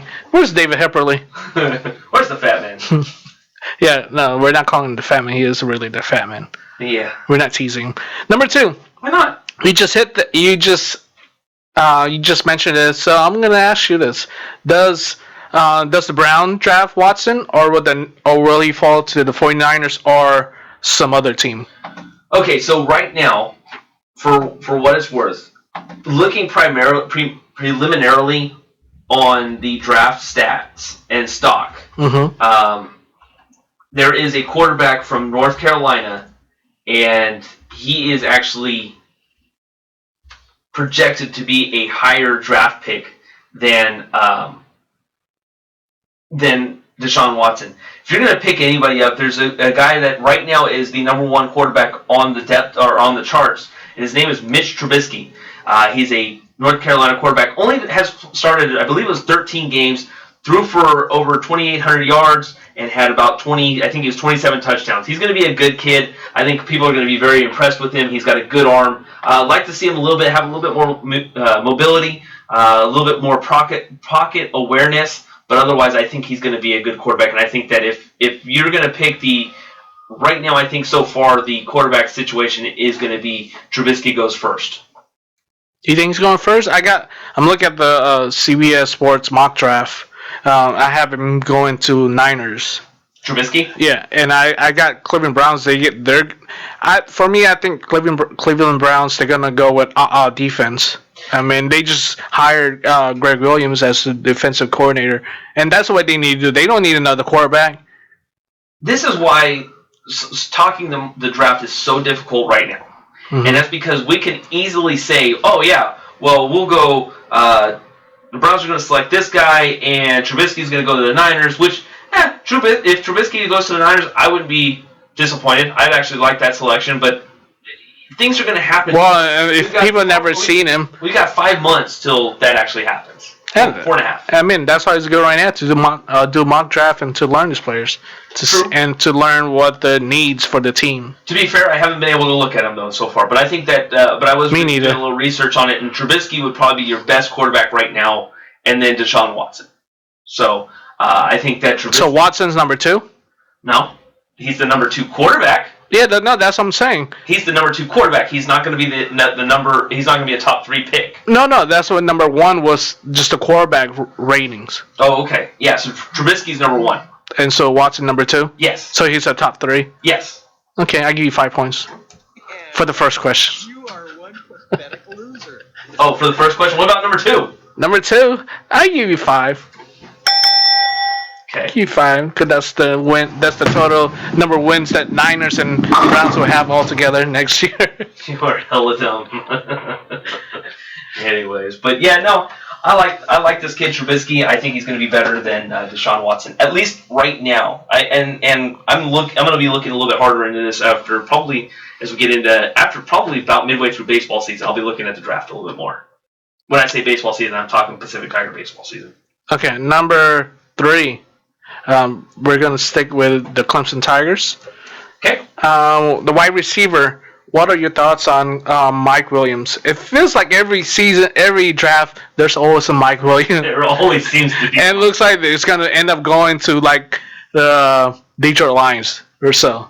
That sounds about right, too, because I think Mike Williams has been drafted by the Detroit Lions 3 times already. So. And they're not good. No. And I think 2 of them are wide receivers. So, no, I like this kid, Mike Williams. I think they projected him as either the number 1 or number 2 wide receiver on the board. I think he'll be a great wide receiver. I think he will... And it's kind of weird. I don't think the Detroit Lions need another wide receiver right now. I think they got plenty of talent with Golden Tate and Marvin Jones. But, hey, throwing a third wide receiver... Mike Jones. No, Marvin Jones. But I like this wide receiver. I think he's going to be a good wide receiver for the NFL for a very long time. On the mock draft that I was talking about from CBS Sports, Mike Williams, they got him going to the Arizona Cardinals. Oh, I like that. I mean, with Larry Fitzgerald. Give him a veteran, give him a couple young guys like Brown and J.J. Nelson.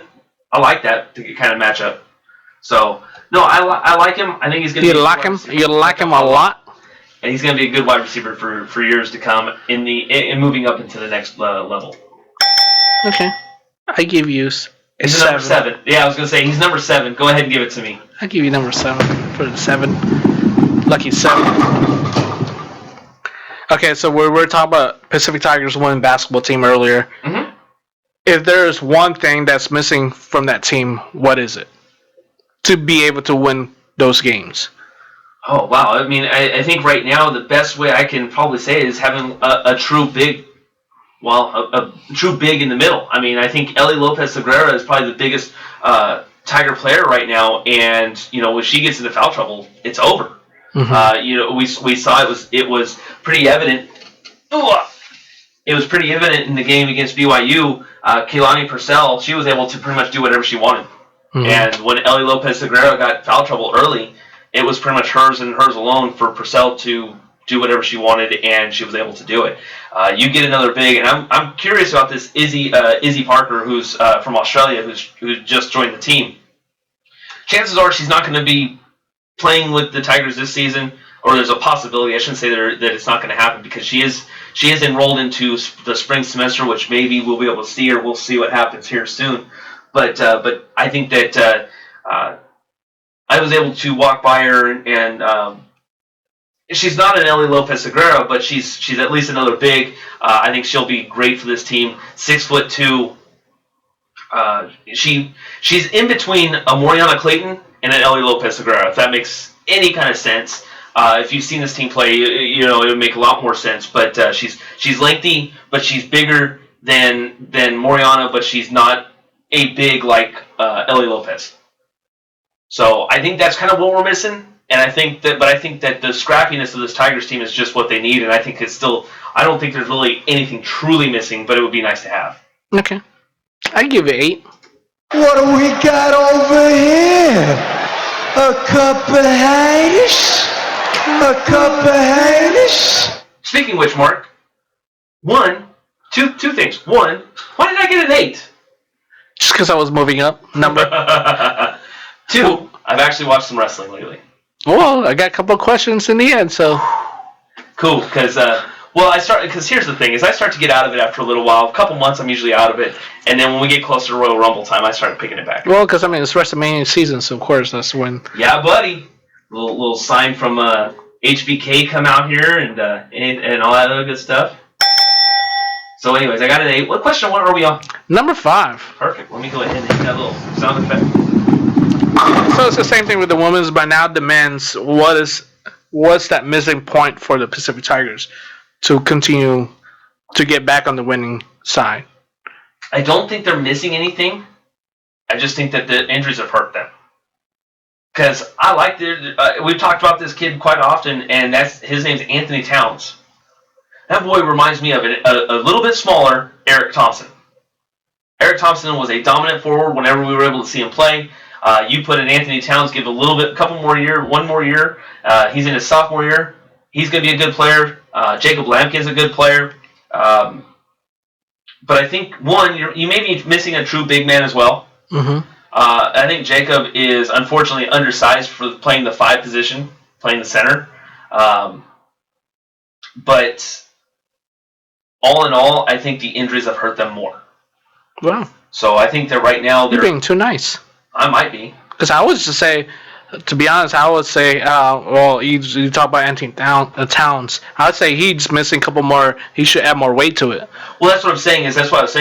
Give him another year. Mm-hmm. And I think he'll get a little bit bigger, and I think he reminds me of a smaller, right now he reminds me of a smaller Eric Thompson. Mm-hmm. Give him another year, he's going to be a big guy. And I think he's going to be a dominant player in the middle for the next couple of years. And I think one more is the outside shooting. They need a play that it's a threat outside when they know it's going to fall. Like Alec Corbray from last year where they throw him, it's going to be none but, it's going to be automatic, basically. They need someone like that. And I think a lot of that has to play with the injuries, too. I mean, David Taylor is a pretty good, he's a good shooter. I wouldn't say he's dead-eye, but I think he's a good shooter. Elias being a stretch 4, not being there, that hurts. He's also, he could be the equivalent for the team of a Dirk Nowitzki, kind of, if you want to kind of compare. But those are the guys that we're missing. I mean, and I'm not saying that they're perfect 3-point shooters. I mean, you're right. Mm-hmm. Missing somebody like Alec Cobre, obviously because he graduated, but missing guys like that definitely hurt. And it would be nice to have a sharpshooter like him, but I think that with the injuries, I think that hurts them more because they don't have an additional rotation, and that depth is hurting them as well. I give you a 7. We're going back down. Going on down. The hill was at the 8. Number 6. Okay, I would say it's been a half because she didn't really see a whole game yet for the men's Delta basketball game. Okay. What have you seen so far with just that one half? With just that one half, I saw a lot of resiliency. A lot of resiliency. I think this team was down as much as 18 and was able to come back and only lose by 3 against Sierra. There's a couple of, and I think part of that was they were playing from behind, so it hurt them, but I think it helped them in a lot of ways too. Moving to 8-7 overall, there was a kid. Obviously, I talk a lot about Jovian Cormier and how he's pretty much he's going to be a double-double every time he steps on the court. But this kid, John Berna, this guy you want to talk about a guy that can hit some threes? That kid can hit some threes. And he was hitting some threes. Freshman from Bear Creek High School. Yep, and he's a good kid. I think he's going to be a good player. Very impressed. I was very, very impressed in the second half on how they were able to come back and only lose by 3 against a good Sierra team. I mean, the Sierra team is a good team. I still think that the Mustangs once again are a little bit deficient in the middle, but I mean, I think that's coming with that comes with the territory when you talk about JC level. Mm-hmm. So they are deficient in the middle, but I think are a really good team, and if they can all find a way to this team to mesh, watch out. I think they're going to be a good team. So, but I like him. I like him a lot. You like him a lot? Like him a lot. Okay, I'll give you a 9. Just because he was from Bear Creek High School. Since when do we care about that? I do. I care more than just St. Mary's. Well, then how come I didn't get a 10? Because I didn't say he was from St. Mary's? No. Because he wasn't. Because you can't hit that 10. You need, your answer has to be beyond. Well, it would be helpful if the questions were actually beyond. Oh! Hey, calm down. Number 7. Oh no! Oh no! Oh no! Oh no! Same thing with the men's. It has been one game since you've seen all 4 quarters. What are your thoughts on the women's Delta basketball? They play 4 quarters, right? Yes. Okay, so what are your thoughts on the women's Delta basketball team? I like this team. You like it a lot? I like it a lot. The women's team, and I said this last week, and I say this again. I think you and I, we've been around Delta for so long. We get very spoiled because we're so used to the women's team being really dominant. And last year, I think we got kind of shocked that this team wasn't as good as we're used to seeing. That's not saying that they weren't bad. They're just saying that they're not as dominant. Sierra has become they're the number 1 team in Northern California, and the Mustangs were able to beat them. And I know I almost said Tigers, but that's because that's where my mindset is. But this team relies around what Brittany Butler can do. Raynell Lynn, unfortunately, it looked like she's out again, and I think I didn't ask the coach, but I think it could be something still with her leg. Not saying that she's hurt again, but I think it could be a rest thing where she's just kind of letting her be able to get the strength back. She didn't play. She didn't play, and yet they were able to still win by 10 or 9. Because I think she had just an off game. Because I know she played a couple games. She's played a few games. So, but I think that this team runs when Brittany Butler runs. Krista Bulligan is another key factor in this game. She's been very impressive.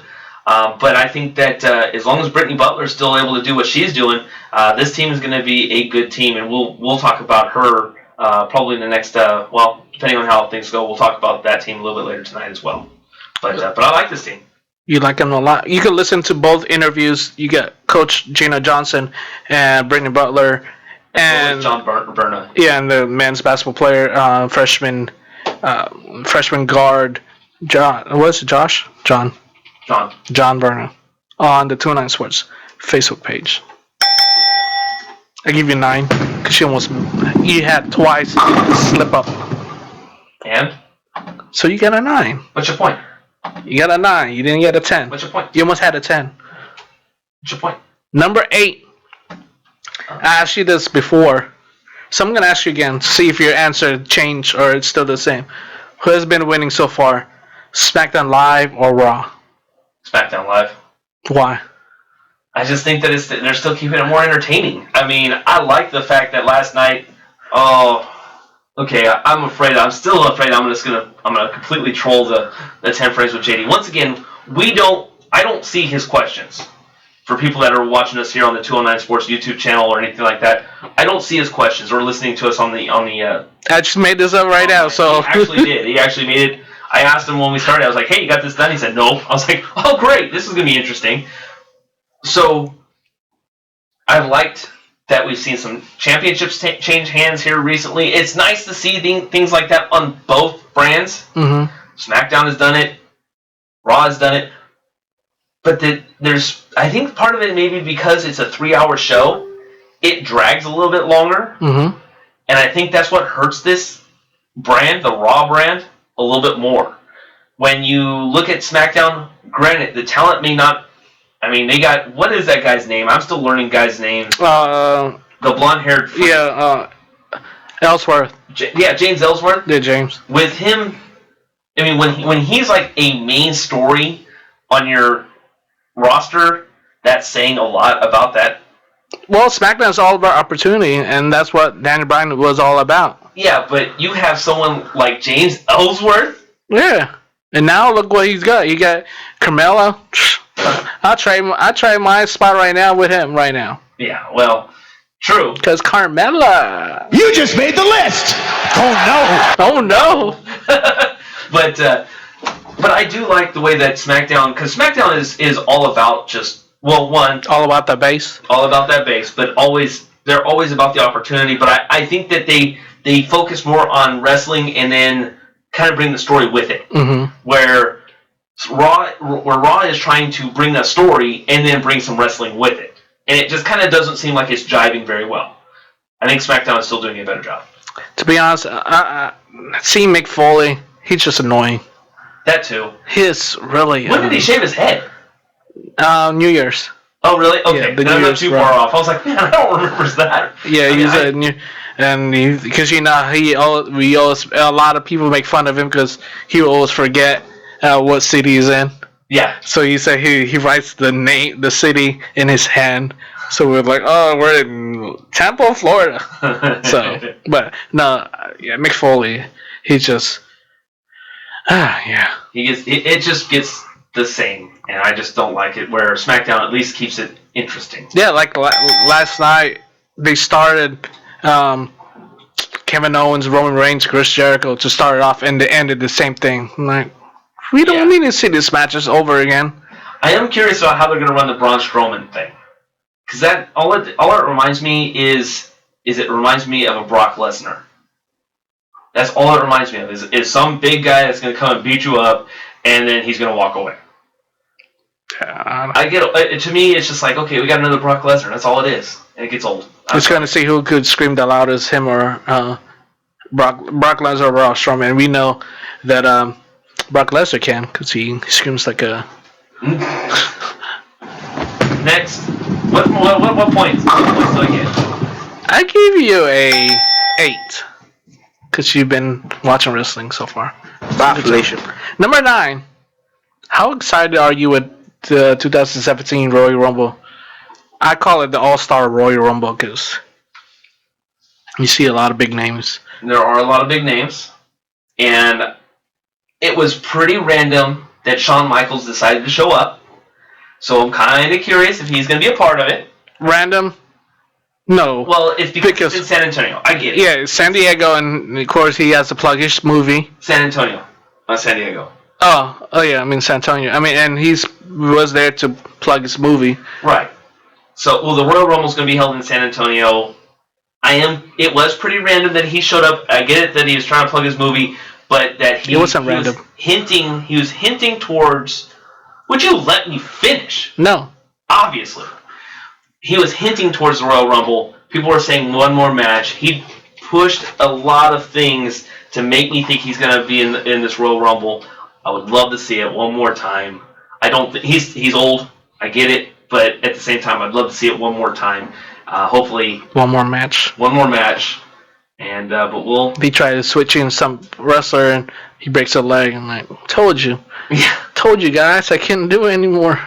But no, I'm looking forward to it. I really am. Because it gets old to watch some wrestler that shows up and then we don't see ever again, or something like that. I want to see the roster and throw a couple of oldies but goodies. I mean, hell, if the Boogeyman was to show up, I would absolutely freak out, kind of thing. I think you will. So unless they run out of space.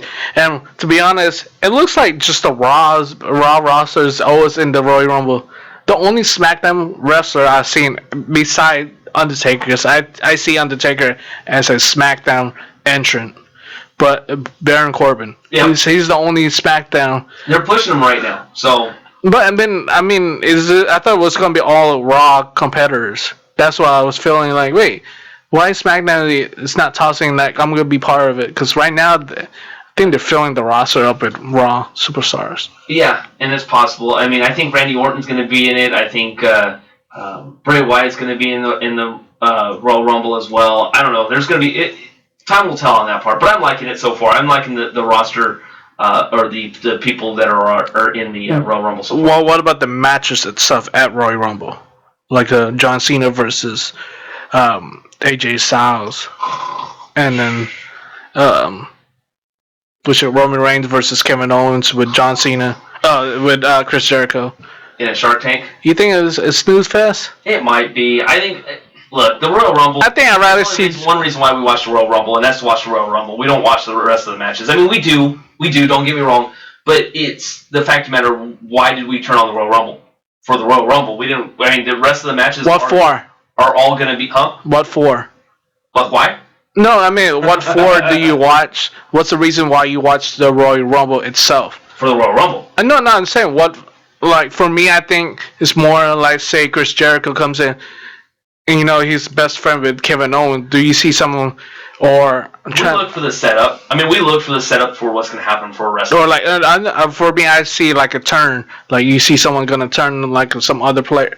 Like if Bray Wyatt and Randy Orton was there, I think like Randy Orton's going to RKO Bray Wyatt or took out Luke Harper, something like that. It could happen. I mean, of course, that's why we kind of watch it too. But I think that all we're looking for is the setup for what WrestleMania is going to be. That's all we're going to be watching it for. Well, the setup I've been hearing is Cena's going to beat AJ Styles, and then Taker's going to win, and it sets up a Undertaker and John Cena. Are you big on that? Sure, why not? I mean, I like, but I'm an Undertaker fan, so I'd rather see that. I would love to see Undertaker have one more run of the WWE World Heavyweight Championship, one more time. Just to have it, and then he can lose it the next pay-per-view for all I care. Mm-hmm. But just to have that one more championship to go out with style at WrestleMania and call it good. Or even if he was, I'm sorry, I did it to you, but, or if he was to win it and then retire right there on the big stage, go out on top, and then let the WWE Championship go to not a free-for-all, but a tournament style for the next pay-per-view. Set up for a King of the Ring type of thing? Yeah. No, I agree with you. I would say if Undertaker's going to have another title run, at least be in the picture. Don't come and I'm gonna be like John Cena type of player, a wrestler where I demand a heavyweight championship contender match. I'm gonna get an opportunity to win the belt because I'm John Cena. I'm the Undertaker. I don't like to see that, but I also want to see Bill Goldberg go at it. Get a title. And that's where I agree with you, too, because, I hate the fact that Brock Lesnar comes in whenever he kind of wants. Mm-hmm. And then he disappears for 6 months. I hate wrestlers like that. It bugs me to no end. And if John Cena is starting to become one of those guys, it's going to bug me if he wins the title, and it's going to bug me. And that's why I'm glad that Undertaker is starting to show up more and more now. If he shows up more and more now, at least he's part of the picture. If he was to win the Royal Rumble and he wrestles in the next couple events kind of thing, at least he's part of the picture. If he just shows up, wins the Royal Rumble, we don't see him for 3 months, that would suck. Yeah, that'd be pointless. Exactly. If he shows up and if he's a figure for the next 4 or 5 months, do we care at that point? Let's say he shows up. Well, he showed up to last night. Mm-hmm. Let's say he shows up for the next couple of weeks until Royal Rumble shows up. He wins the Royal Rumble. He may not show up for a couple of weeks, but maybe he shows up before the next pay-per-view event, whatever they want to call it. One time it was called Fastlane. I don't know what's going to be called this year. But this is with the split brand, so... Yeah, it's true. So let's say he shows up for the next couple of weeks, doesn't show up for the next pay-per-view, but he starts showing up for more and more events for SmackDown. I think as long as he's part of the picture, I don't think I would care as much. As long as he's part of the picture. Mm-hmm. Once he goes, wins it and then disappears for 2 months and then all of a sudden shows up at WrestleMania, I'm going to be like, how did he earn it? Now, he's The Undertaker, and I love The Undertaker. I'm a huge fan. Not just big. It's not just big, it's huge! Attitude Era kind of guy. Mm-hmm. And Undertaker played a big role in that. So I'd love to see him get another run, but at the same time, if he's going to be gone for 3 months and all of a sudden show back up for WrestleMania just for his title match, that's going to suck, and I think it just takes away a lot away from the talent, and that's why I think that, truth be told, WWE is failing in a lot of ways. Okay, there's also last night too with The Undertaker. Once when his gong hit, it was my first time where I didn't get goosebumps just listen to it. Just because I was telling this to my brother, it just felt like Mick Foley just pushing him to come out. Yeah. It was just forced to come out, like, Undertaker, come out. And then his gong hit, like, okay, you called for him to come out. But I wonder where he was surprised to, like, when Mick Foley's talking or something like that, and he just came out. But, yeah, Mick Foley. Yeah, well, that's because his daughter's a whole different story, but. Well, that's hot. But I think part of that also is because your disdain for Mick Foley also plays a factor in that too. Mm-hmm. To be fair, I mean, I think that if it were Daniel Bryan, you think you'd have the same reaction? Yeah, it would still be. Really? I just don't want someone calling him out like that. Fair enough. I read him like you have a match and he just came out and something like, but he was, because throughout the whole night, Stephanie and Mick Foley were like, where is he at? You found him yet? Like, yeah. You're not trying to find the boogeyman. You're finding the Undertaker. He comes whenever. Boogeyman. I'm coming to get you. What do I get? I give you a 10. Perfect. Because I was into it too. This is the first time we talk wrestling like forever. You were like, finally, he's talking wrestling. Finally. God. Finally. Number 10. I don't. Where's the 209 Sports going for the rest of this week? Brother. Schedule-wise, calendar-wise. Pepperdine on Thursday. We got a day off tomorrow. I got to work, but we got a day off tomorrow. Mm-hmm. And then Pepperdine Thursday. We have Delta basketball on Friday. We have Pacific basketball on Saturday. And then Sunday, we have off. Football. I'm going to be watching some football on Saturday. Football. Sunday. And Saturday, actually. But yeah, that's where I'm going to be. That's where 209 Sports is going to be. Where else are we going to be? Am I missing anything? No, I think you pretty much nailed it in the coffin. San Francisco. This Saturday. Spano Center. Yeah, buddy. You can be here?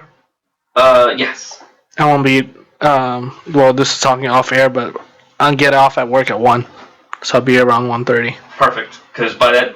So you could set it up yourself. We need to talk about that off air. Nope. Yeah. We could talk right now. No, we need to talk about that off air. Why not? What do I get? No, you didn't answer this. I had to talk to you about it off air. I gave you a 7, because 2 plus 0... And it does not equal 7, fool. I'm not done yet. I'm going 9 minus 2. Where'd you get the 9 minus 2? 2 and 9. You were going to add 2 plus 9. No, I was going to put 2 plus 0 and then minus 9. That'll be negative 7. So I went the other way around. My man's got issues over here. Anyway, let's take a small break. When we come back, we're going to... I don't know what we're going to get to. We'll get to a little men's basketball for the University of Pacific, and then we'll talk a little bit about the national championship game and the NFL games that take place this week. Going on Sports, be right back. JD Jeff Dominic, along with Mr. DJ Lee Margilio with the C. Go Caleb! Come on, hit a homer, Jesse! Let's go, guys! Hey, did you guys know that kids who play sports earn more money when they grow up? Of course. I knew that. Hey, did you guys know that kids who read books have a bigger vocabulary? Oh, yeah, absolutely. Mm-hmm. Wow, jinx. Did you guys know that friendly children have more friends? Mm-hmm. Oh, yeah, mm-hmm. Yeah. That's true. I knew that. Did you guys know that winter babies are better at music? Everyone knows that. Oh, yeah? Pretty obvious. Yeah, so yeah. obvious. Oh, hey, guys. Did you know that most people think they're using the right car seat for their kid, but they're not?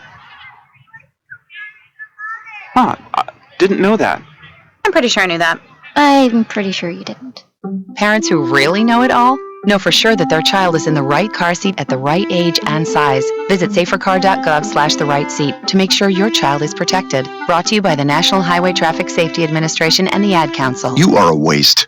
A loser. Everyone hates you. Why don't you just stay in your car and keep driving? I'm serious. Drive until you run out of gas, then get out of your car and walk until you find someone who doesn't think you're dumber than bricks. Could take a while, but at least all that walking might burn a couple of calories. You may not witness bullying like this every day. Your kids do. They want to help, but they don't know how. Visit stopbullying.gov to learn safe, simple ways your child can help stop bullying. Be more than a bystander at stopbullying.gov. A message from the Ad Council. I'm Paul George of the Indiana Pacers. When I was 6, my days were spent playing basketball. When I was 6, my dream was to make it to the NBA. When I was 6, my mom had a stroke. So I want you to learn to spot a stroke fast. F-A-S-T. F, face drooping. A, arm weakness. S, speech difficulty. T, time to call 911. I'm Paul George. Spot a stroke fast. Visit strokeassociation.org. Brought to you by the American Stroke Association and the Ad Council. I spent a lot of time in the garage, but even more time in the rain and mud. In '95, I helped tow your moving trailer. And in '09, it was sparks from me, your chains, dragging behind your truck that accidentally started a wildfire. Spark a change, not a wildfire. Visit SmokeyBear.com. Brought to you by the U.S. Forest Service, your state forester, and the Ad Council. Only you can prevent wildfires.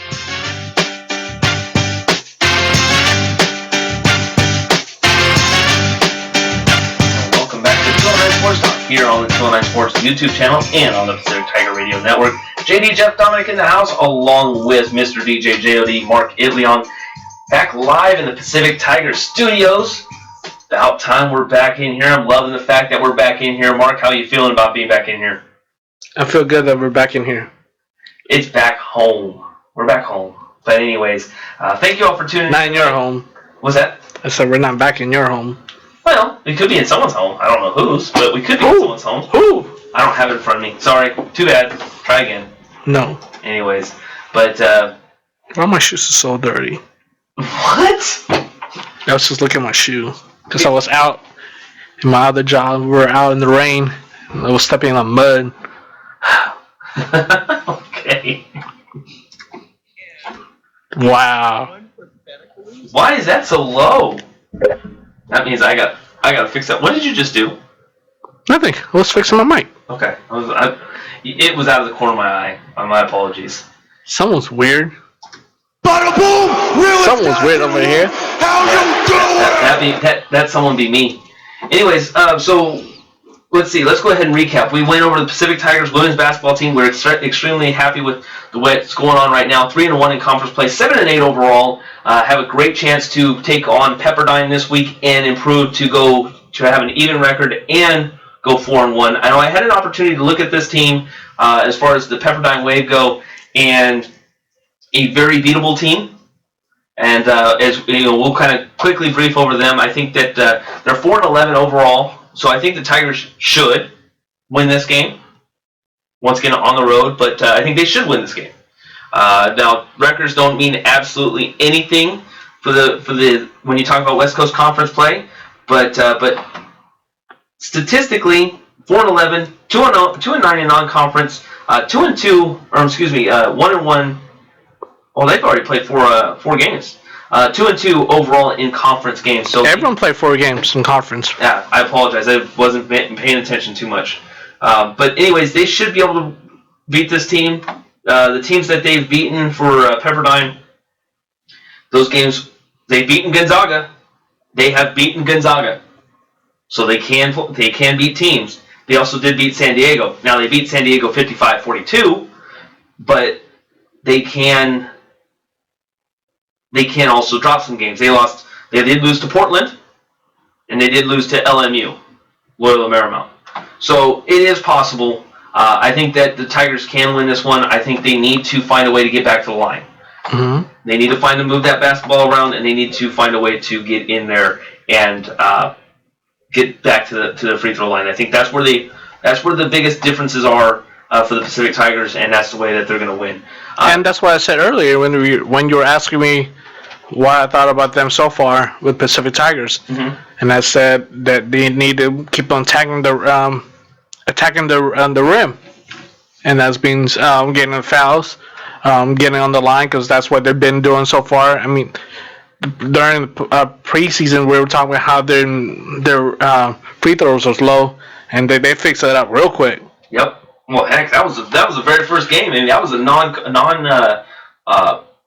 record game against Chico State. We were talking about it and how they weren't able to hit free throws and how they weren't able to get to the line, and then all of a sudden they go play in San Francisco State and they hit the free throw line. I think it was like 27 times. Yep, and so they listen to us. They listen to the show. About time. No, where you been? But yeah, well then we can turn it around too. The last two games, San Diego, they went to the line 24 times, I believe it was. The game against BYU, 13 times. So half their free throws knocked off right off the start. So they got to find a way to get back to that free throw line. They got a good opportunity to win this game against Pepperdine to move to 4-1 in conference play, which I would really hope to, because that happens, because then they come back home. And I'm looking at the notes for the preview for the matchup. Desire Finney, she has hit double figures in 8 of the last 9 games, and she only finished 5 points last against BYU.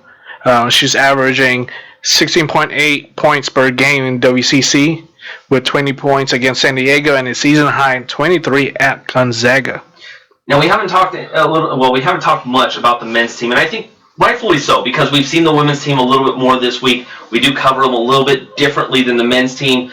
Usually, if you see a men's game, usually you'll find myself and Mark covering cameras and recording these games. So for the Pacific Tigers Athletics, actually, I should say, not just for us. But so we see them in a little bit different light compared to the women's games, because usually I'm calling the game on the Pacific Tiger Radio Network for the women's game. So it's a little bit different and a little bit more where I can be more interactive to say, this is what I see. Versus the men's, I'm usually running a camera, so it's harder for me to say, hey, this is what I see, because I'm seeing it in a different light. But hats off to the men's team. They beat San Diego 56-53 in a sloppy game, but a game that was a much-needed road win. Their first road win of the season. Congratulations to head coach Damon Stoudemire and that team for getting their first road win of the season and the first road win of his career. So congratulations there. They did go over to BYU, and BYU showed why they're BYU and probably one of the best teams in the West Coast Conference. Usually the top 3 is on a regular basis. So they did just that, but we welcome the Pepperdine Wave on Thursday, 7 o'clock at the Alex G. Spano Center. The Pepperdine Wave not having a good season as well for the men's team as well.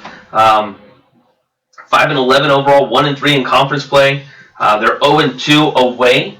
They're 0-6 away overall. So another opportunity for the Pacific Tigers to the Tigers can come up with a season with a home away sweep on Thursday if they have the opportunity. If the opportunity is there, I think that it'll be kind of weird, because I think this will be the first time that I'm going to be closer to my computer than I've ever been, because I'll probably want to, I know I'll be at this game at the Alex G. Spano Center. I don't know to what level I'll be working. Talking to Michael January, he said that he'll put me somewhere. I know he always puts me to work, but I could be running their little control room, or I could be running a camera. But I think I'll be really close to my computer, my laptop, and watching both games. So this will be the first time I'm going to be very curious on if the Tigers can sweep out tonight, or this Thursday. I mean, they did it against San Diego. San Diego was a close one. That was a little bit of a nail-biter. 56-53, I thought the Tigers had this one in the bag. I know the women's team had it. It was an 84-64 win, but the men's game, that was surprising that it was that close. Well, I think they came back. It was a comeback for San Diego. Oh, San Diego. Okay. Yeah. The Tigers were up like 8 before with like 4 minutes to go, and didn't score any baskets, and barely held on. San Diego, they missed their tying 3-pointer in the end. Yep. 4 seconds, I believe. Yeah, I don't remember who shot it, but I really like this kid, Anthony Towns. I think he's going to be. I mean, we talked about him, and we talked about him to a length, but a sophomore. They say he's 6'5". That kid looks a little bit bigger than 6'5", but he's. I think is. Am I too far off by saying that he could be what we thought Eric Towns would be here? Considering I know Eric Towns was, or Eric Thompson, excuse me, was had a little bit of an issue last year, but where he was unable to participate with the team due to an NCAA investigation. But Eric Thompson, big man, big presence in the middle. Anthony Towns could be that guy too, right? Yeah, I mean, it's not going to be this year, but to have him improve next year, like I said earlier, to get some weight on him, build that strength and upper chest, and just to make sure that he needs to stay away from getting foul trouble. Like, if he knows he's going to get a foul, step away. Don't try to risk anything but getting a foul, because his presence in the middle will definitely need, not just on the offensive, not only in the defensive side, also in the offensive side. Against BYU, he scored 12 with his game-high 18 points for Pacific in the first 20 minutes. So for him to continue doing that, not just the first 20 minutes, but throughout the whole game, I don't know if I have to see if he was in foul trouble throughout this game, but he needs to be there playing. He needs to be in the court, not sitting on the bench having foul trouble. Now, Anthony Towns, once again, I think this is the third time this season that he has scored 18 points and matching his career highs each time. But Anthony Towns, 18 points, 8 of 14. He only played, well, actually, it shows he only played 19 minutes altogether. So I could be... 19 minutes? Yeah. No. But anyways, he probably was in foul trouble. But you said that he scored twice. Oh, hold on. I'm sorry. That's why it's showing me only certain points times, because it also says T.J. Wallace that only played 18 minutes, and I don't think that's right either. So disregard. I'm looking at some stats here, and that doesn't look right at all. So I apologize. Anyways, go ahead. He scored against North Carolina, A&T, and against Portland, where he scored 18 points. So he keeps matching career highs, but not. The other thing I was going to bring up too, Max Tinsley. Max Tinsley's over there, been in the lineup. I mean, we've heard the interview with head coach Damon Stoudemire on why he's been a starter. Mm-hmm. But wow, I mean, he's actually not. He's playing very effectively, but it's. I mean, is it a? It's kind of hard. Is it also an injury thing? I mean, are we also trying to? I mean, I see we're shaking it up a little bit, but are we a little bit concerned with the injuries as we talked about earlier? For why Max Tinsley is starting? No, to be honest, I like him starting because he brings a freshness in the lineup. He's not going to make his points, but he's going to be there when he needs to assist or steals or just anything like that. He's going to be around there playing. And then you have your backup players who's going to be up there and eventually start scoring for the team itself. So to have Max Tinsley playing just to shake up the offense, to wake them up, because they need that spark in the offense right away. They can't be playing slow every time, or else they're going to be behind, and they're going to be playing 20-minute ball only, and whereas they need to play 40 minutes. And we know this throughout the season. We heard the coach, we heard the players that they can't play slow. They always start slow. They always end slow. They need to play fast throughout the whole 40 minutes and not just 20 minutes. Real quick, as you were asking about Anthony Towns, he only had one foul in that game. So, but we have to also see if this is all right stats-wise. Yeah, and so it makes me kind of wonder, because I mean, I did pull up. This is from the box score on PacificTigers.com. I just kind of threw me off when I started reading it, and then when we were talking about it. Like Max Tinsley played the most. Yeah, 25 minutes. Interesting. Okay. Ray Bowles, 0 of 6, no points. Wow. I mean, I get it. I think BYU must have had a solid game plan against them, but to see that is kind of shocking. Malik Haynes, 10 minutes, 2 points. Keyshawn Montague, 7 points. Samuel Rocky. I talk about this guy as unfortunately it sounds like I'm talking negative about him, but this guy had the most fouls in 17 minutes. I'm curious to see what his fouls to minutes ratio is. I almost want to say it's 1-to-1. It says more on the bench than actually be on the court, and that's not.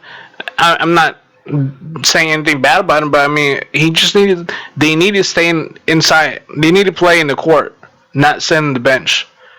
Yes, Samuel Rocky, and that's nothing to do with his character or anything like that, but I think he's been a complete. He's had a tough road this year and last year. I mean, I know part of it was part of the NCAA investigation, but also because of the he just doesn't seem to. He just seems to be a big man that clogs the middle and then gets fouls. Mm-hmm. And I just don't like that. I hate that, and that's unfortunate that that's what he's become to be known as. Yeah, and that's the offense game plan for the other team. They know, okay, let's attack Sammy because we know he's going to foul. Fouls. Yeah. So they need to change that with him. They need to make him go outside, or just pretty much when you see something close, don't attack. Don't attack your defender. Just let him get the easy shot, or put your hands up or do something, not get in foul trouble. And you see head coach David Stoudemire. I mean, he almost cringes. And I'm not speaking for him. I'm not speaking for anybody at the Pacific Tigers men's basketball team or anybody associated with the athletic department. But it looks like whenever he looks Sammy's way, he cringes and tries to find anybody else that can play. He just doesn't seem like he wants to bring him in. But, I mean, he has to because someone else is in foul trouble, or he needs to get a fresh leg out there, or let somebody else rest for a second. Because let's put it this way, Jacob Lampkin and Anthony Towns hasn't played this many minutes. And unfortunately, he's been taxed. Max Tinsley hasn't played as many minutes as he has. He's playing a lot of minutes now. TJ Wallace is TJ Wallace. He's used to those kind of minutes. But also, Jack Williams. I like the kid, but he was recruited for his shooting abilities, and I'm waiting for him to bust out. I want to see it against Pepperdine. I think this is probably the biggest opportunity to get some momentum that I've seen for the Pacific Tigers in a long time, and I think that both teams need to be able to sweep this Thursday matchup. Obviously, the women's team is away and the men's team being home, but they need to sweep this one in order to get a little bit of momentum going.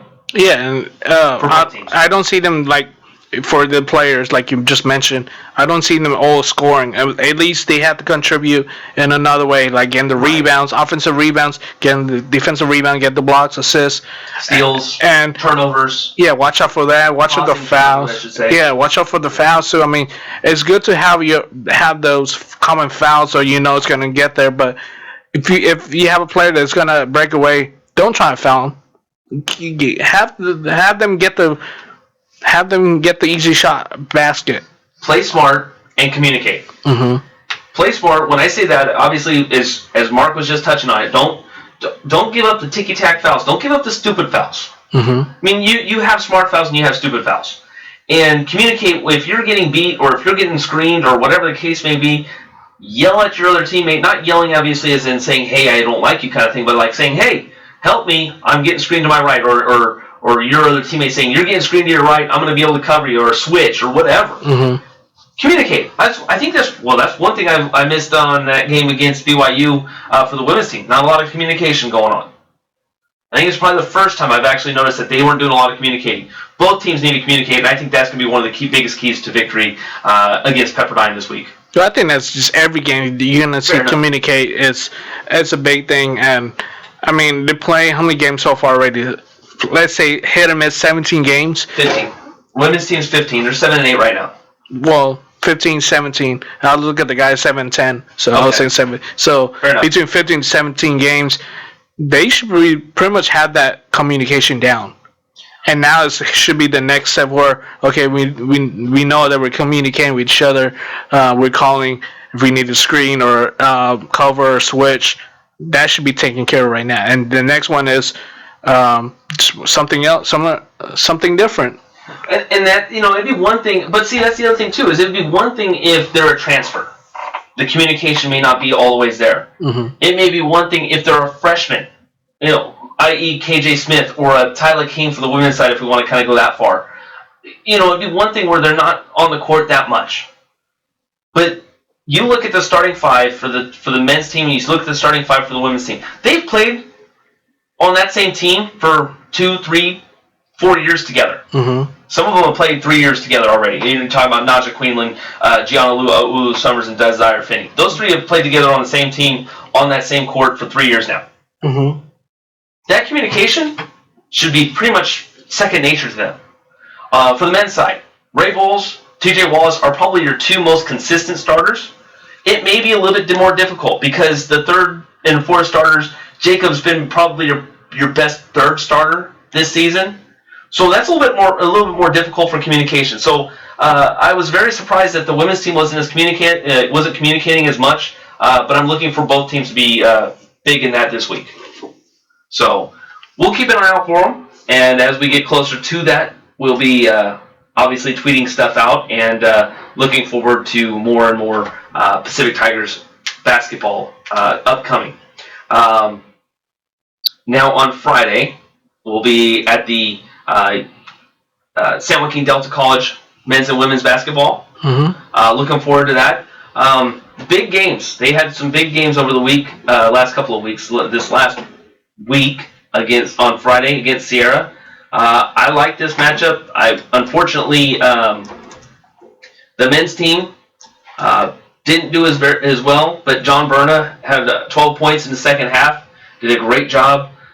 Couldn't catch up with head coach Rich Ressa at the end, but this men's team, 8-7 overall. You're going to get an opportunity to see them for the first time, I believe, on Friday. Are you? Mm-hmm. Will do. So, what are you looking forward to on that this matchup coming up? Just to see how they play. See if they have a quick, fast start. If not, see how they play throughout the whole game.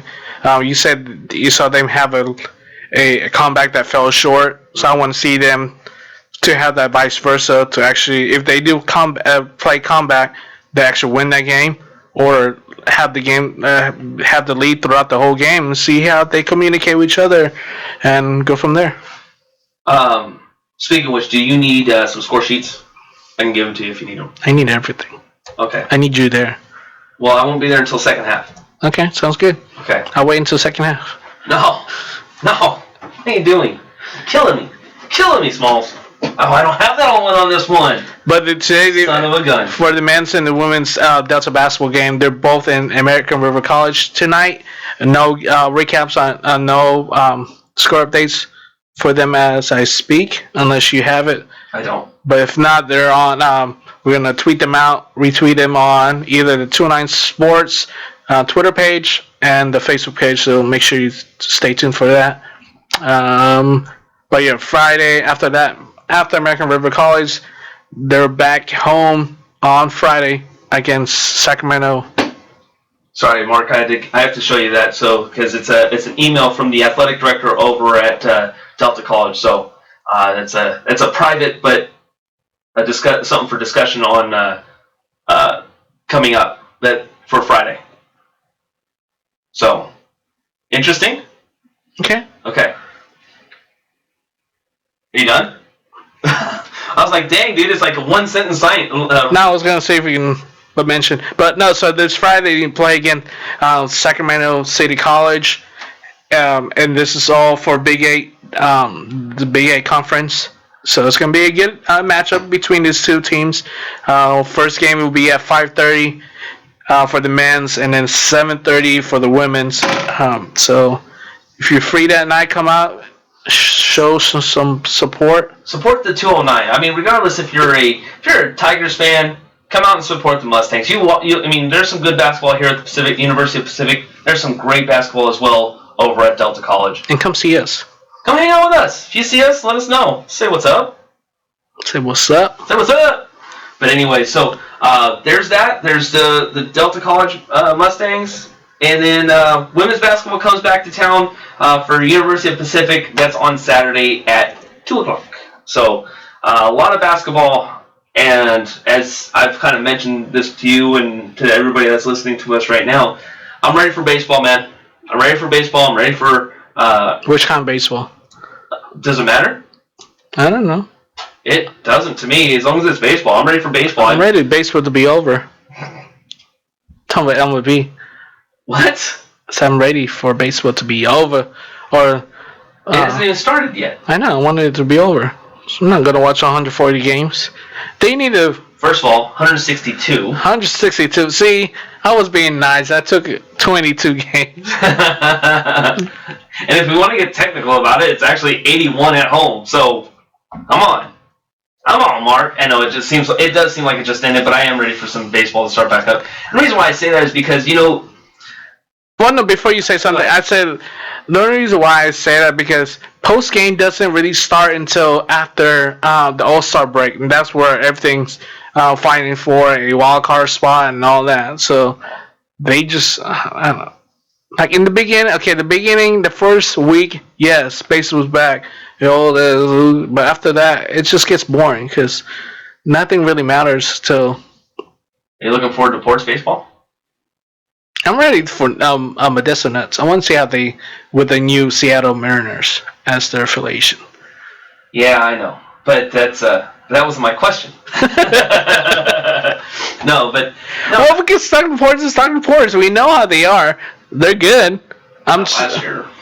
I mean, they're good to a point where you're not going to see the big stars. I mean, you're going to see those up and comers. Yeah. I mean, heck, Josh Donaldson he's an MVP. I mean, albeit that he went to Toronto to get that MVP. But, well, excuse you. Sorry, that's a whale again. There's that whale again. But anyways, you get to see players that that you never know who can be the next guy. Matt Chapman. I've talked about him. Goodness, we were at another radio station when we were talking about that guy. I mean, he's doing big things and can be. He's done some really big things, and they got some really nice things. Stay with it. Hell with them. Anyways, but no, I'm looking forward to some baseball coming up. I think I'm looking forward more to some Pacific Tiger baseball because it sounds like the majority of the games can be heard right here on the Pacific Tiger Radio Network, and and talking with our station manager sounds like some good things for the athletics side of things. So plenty of things to really be excited about, and not just for here, but now possibly we'll see what happens this week. But more things going on for the 209 Sports crew. So.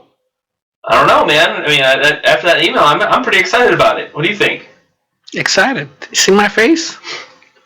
Jeez, whatever. And I was also looking at the see the update for the Delta basketball game. Did you get anything? I haven't seen anything get tweeted out. So no, but one of the games for the Big 8, Consumer River College lose to Sacramento City College 70-61. Yeah. But just a little bit, since we're talking about WCC, Pacific, University of Pacific, Paul Meiskens is over at the University of San Francisco game, and the power went out. It's not the first time. He's showing a picture of it too. I might actually just retweet that. It's not the first time. I believe it was the Baltimore Ravens versus San Francisco 49ers. Oh, that was not in San Francisco. Just so you know. I didn't say it. Well, I think anytime they have San Francisco. That was at the Silverdome, wasn't it? Oh yeah, because that was a shout out to Hulk Hogan. I'm sorry. Go Caleb! Come on, hit a homer, Jesse. Let's go, guys. Hey, did you guys know that kids who play sports earn more money when they grow up? Of course, I knew that. Hey, did you guys know that kids who read books have a bigger vocabulary? Oh, yeah, absolutely. Wow, Jinx. Did you guys know that friendly children have more friends? Oh, yeah, yeah. That's true. I knew that. Did you guys know that winter babies are better at music? Everyone knows that. Oh, yeah? It's pretty obvious. Yeah, so yeah. obvious. Oh, hey, guys, did you know that most people think they're using the right car seat for their kid, but they're not? Huh, I didn't know that. I'm pretty sure I knew that. I'm pretty sure you didn't. Parents who really know it all Know for sure that their child is in the right car seat at the right age and size. Visit safercar.gov/the-right-seat to make sure your child is protected. Brought to you by the National Highway Traffic Safety Administration and the Ad Council. People been saying to your friend, get a different face, and posting on their feed, they're super ugly. The things they say to them online are cruel and they're not true. So tell your friend, I'll stand up for you. Don't worry, I know what to do. Know someone being bullied online? You can be a witness and make a difference by letting the world know it isn't cool and by letting your friend know you care. Learn more at eyewitnessbullying.org. Brought to you by the Ad Council.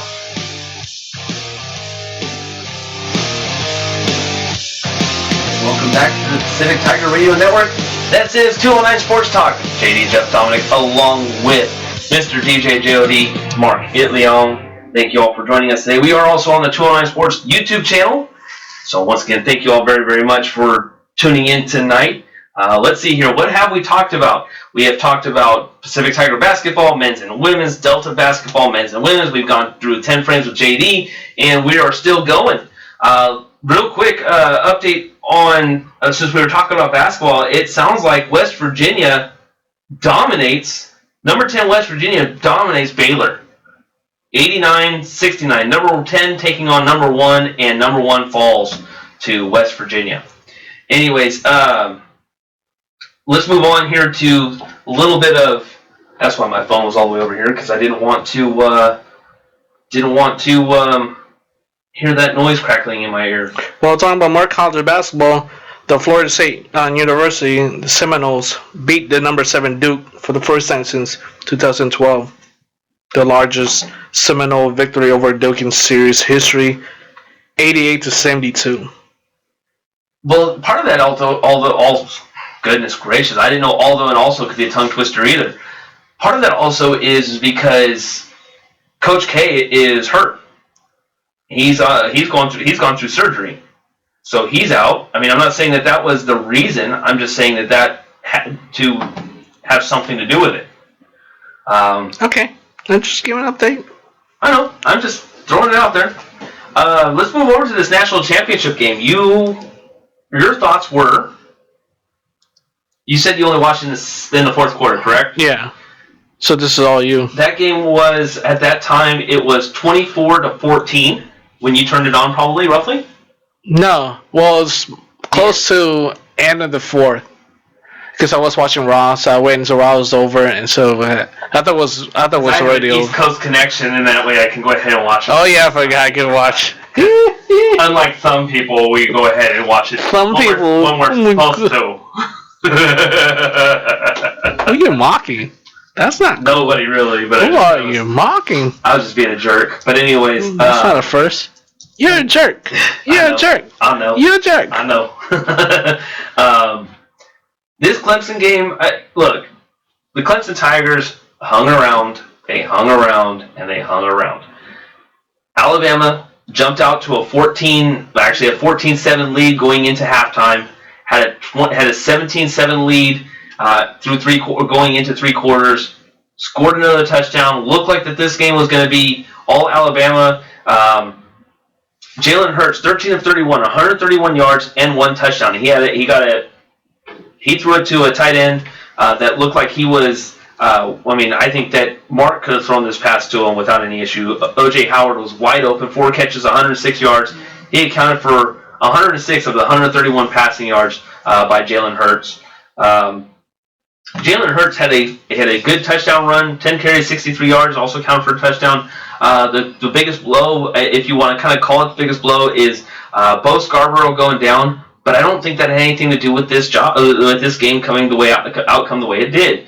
I sit there and say that the Alabama Crimson Tide did not play to win this game. They went ahead, and then everything stopped. You can blame Steve Sarkisian for being the new offensive coordinator and Lane Kiffin bailing out or getting released or relieved of his duties or whatever you want to call it. But the fact of the matter is that Alabama had a game plan to get ahead early and then played to not lose the game, and you can't play a game like that. Because it was pretty obvious that they were able to score at will in that fourth quarter. They had that touchdown that took them less than 2 minutes to score. Mm-hmm. That Jalen Hurts run that was about 25 yards, they were able to score. But for whatever reason, they get up 24-14, and all of a sudden they kind of pumped the brakes and said, I think we can beat them here. You can't put your defense out there for just around 100 plays and expect your defense to hold up. The Clemson Tigers had 100 plays, almost. The 99th play obviously was the game winner. And if you want to get technical about it, okay, the 99th play actually was the kickoff. They got 99 problems. And they won. And a championship is won. But no, I mean, so I just look at that and go, why are you putting your defense out there like that for as long as you have? How are you, why? Why do you do something like that? But why? I don't know. For me, when I was watching this game, I just see no defense from both teams. I think I thought this game was going to be a shootout from the beginning. Because of last year? No, I wasn't paying. I didn't have nothing to do with last year or the game before. I just think college football, they're more just offense. Their offense is always explosive, especially with Alabama. Yeah, you see them going to score touchdowns, and we know that Clemson Tigers, they're going to score touchdowns. So it was about to be who could make the most turnovers or not score the opportunities. The second half, the Clemson Tigers scored 28-17 Alabama second half points wise. So they were just scoring machine in the fourth quarter, and they just had that touchdown in the end with 2 seconds. Before that, they had the Alabama defense. I forgot what's his name. The corner. He had a pass interference that made the ball go in this 2-yard line, and I thought they're gonna throw it. Oh well, they did throw it. So that, and I think the fourth quarter was obviously the most entertaining spot. I mean, I think that was a big issue. I'm looking real quick. I wanted to see. So Clemson had 2 turnovers, and that was, from what I'm looking at, it looked like that was it. 2 turnovers, both of them were fumbles. No interceptions by either team. But yeah, that pass interference unfortunately sealed the fate of Alabama. Mm-hmm. But I think that there's more to it than just one play did not define this game. Mm-hmm. It hurt. Don't get me wrong. That play sealed the fate of Alabama. But there was the pass interference play. There was the pick play at the end of the game. There was, and you can call it a pick play. You can call it was illegal. It was legal all the way through. The only way it would have been illegal is if that defender would have ran into the receiver instead of went around the receiver during that pick play. That would have been the only difference. That was a legal pick play. But you can talk about that. You can talk about Deshaun Watson's unwillingness to go down and, I mean, he scrapped all the way through. 420 yards, 3 touchdowns, accounted for 8 touchdowns for the Clemson Tigers in 2 games against Alabama. The number 1 team, Alabama. Mm-hmm. And albeit that they were no longer the number 1 team as of that night. But yeah, and if you're an Alabama fan, do you think that Nick Saban legacy has been tarnished in any way, shape, or form? No, of course not. Okay, I mean, it's a fair question. It seems like it's been the one that's been out there a lot lately because of some of the decisions that he's made, not only just throughout this game, but throughout the season. Before this, they were undefeated. Right. So, I mean, 1 loss doesn't change anything. Yeah, but I mean, we can go back to the game, the SEC game against Florida. They just didn't look that good. You can go back to this game against Washington, both in the championship or in the playoff game. They just looked like a team that just was playing to not lose. The same thing with the SEC championship against Florida. They played not to lose. I don't think they had a 200-yard passing game until after the 8th week of the season. But they still was able to win the game. So, and no, the wins are not where they were been before, where they're unbeatable type of thing, dominant when it comes to football. But they found ways to win it. In my mind, seeing this game, when Alabama had the lead, and I thought this was going to happen, where Watson's going to throw the ball like a couple seconds, and he gets intercept and ball game, and they're like, oh, the Alabama defense steps up again, and just I thought it was going to be something like that. But to see Clemson Tiger to turn that page over, to play it differently, which was good, and I don't think nothing bad is going to happen in Alabama. They're going to still be number one coming next season. Of course, it's a system. They are the Bill Belichick, New England Patriots of college football. Mm-hmm. It's the system. You got to buy into the system, and they're going to win. 2 quick questions then, before we move on, because we got a little bit of NFL talk to get to as well. You asked me this question, so I'm going to ask you this question as well. Deshaun Watson, where do you like him? No, that's not a good spot. I see him being in the top 10. I don't know who's going to have him. Like you said, I need to actually look at the other players to see the team, the top teams in the draft, to see actually who will get him. I don't see he's going to be in the Cleveland Browns. He could end up being the Niners, or they could look at somewhere else like the from the Tar Heels, the North Carolina Tar Heels. I don't really see him going with. He's going to Jacksonville. Yeah, he's not going to Jacksonville. They still love Blake Bortles. So after that, I need to see who else is going to be able to get him. So I see him in the top 10.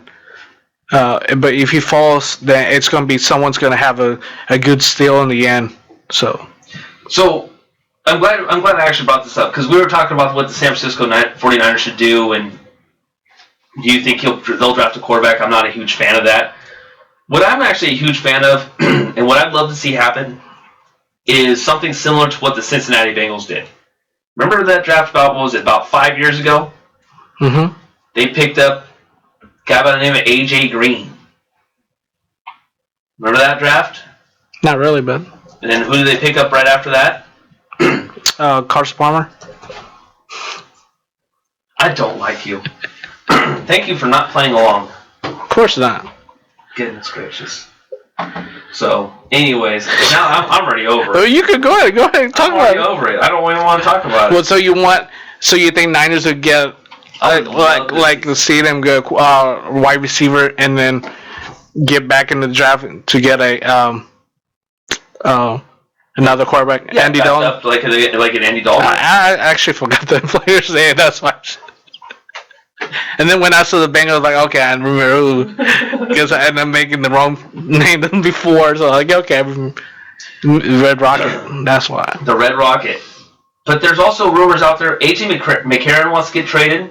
I don't know if he'd be a good fit in San Francisco, but right now I don't think they got to worry about who their general manager is going to be right now. So I don't know. I'm just looking at that saying, that would be a cool move if the Niners could find a way to pull that off. And if they're looking at not quarterback, head coach, whoever it is, they could also see if Josh McDaniels, the offensive coordinator for New England Patriots, I believe so. Yeah. If he goes into 49ers, I think he's going to try to pull his quarterback, Garoppolo. Jimmy Garoppolo? Yeah, so, and that could take care of the quarterback question right there. And so they could look at something different. They could look at a wide receiver, or look for a defense type of something like that. And it depends on their system, what they want to look. If they want to focus more on their defense or more on the offense, stack their O-line. Like they could probably look what Cowboys did and the Raiders did. Let's build on our line and then go from there. You could. I like this kid by the name of D.D. Westbrook, and I think he could be a top 5 wide receiver. He plays for Oklahoma.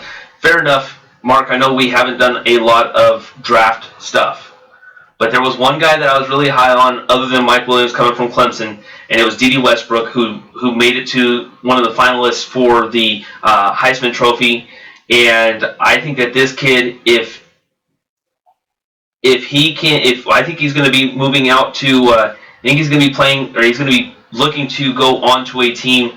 And if the Niners were looking for any talent like that, Mike Williams might be a guy.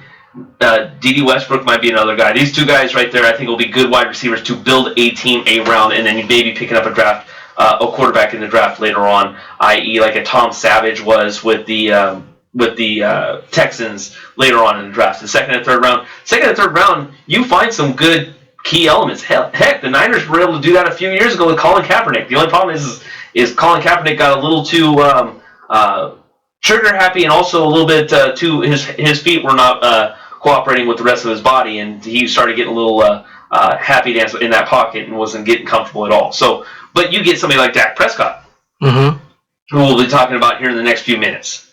And, I mean, you can find a steal. If you can get a good, talented wide receiver or a good talent around Carlos Hyde is a good running back that we need to find they need to find a way to keep building around that, get a good, talented wide receiver, a good number one. I'm sorry, but you don't have a good number one wide receiver out there. And you got to find a way, and you got to find something big, and it has to be a splash, so that way you can start getting butts in the seats too. So I don't see the wide receiver that you mentioned, the mock draft, but I've seen a couple other wide receivers. I see John Ross, wide receiver from Washington. Oh yeah. Keep on going. I saw one earlier. Mike Williams, Clemson. Mike Williams is going to be a big pick. I think he's good. I think his draft stock is going to rise over the next couple of months before the draft. Okay. So, and go back to the quarterback, number 3. So this is the top 10 draft picks, the NFL picks. Browns number 1, number 2 Niners, number 3 is the Bears, the 4 is Jaguars, number 5 is Tennessee Titans from the Los Angeles Rams pick. Number 6 is the New York Jets. 7 is Chargers. 8 is the Carolina Panthers. 9 is Cincinnati Bengals, and number 10 is the Buffalo Bills.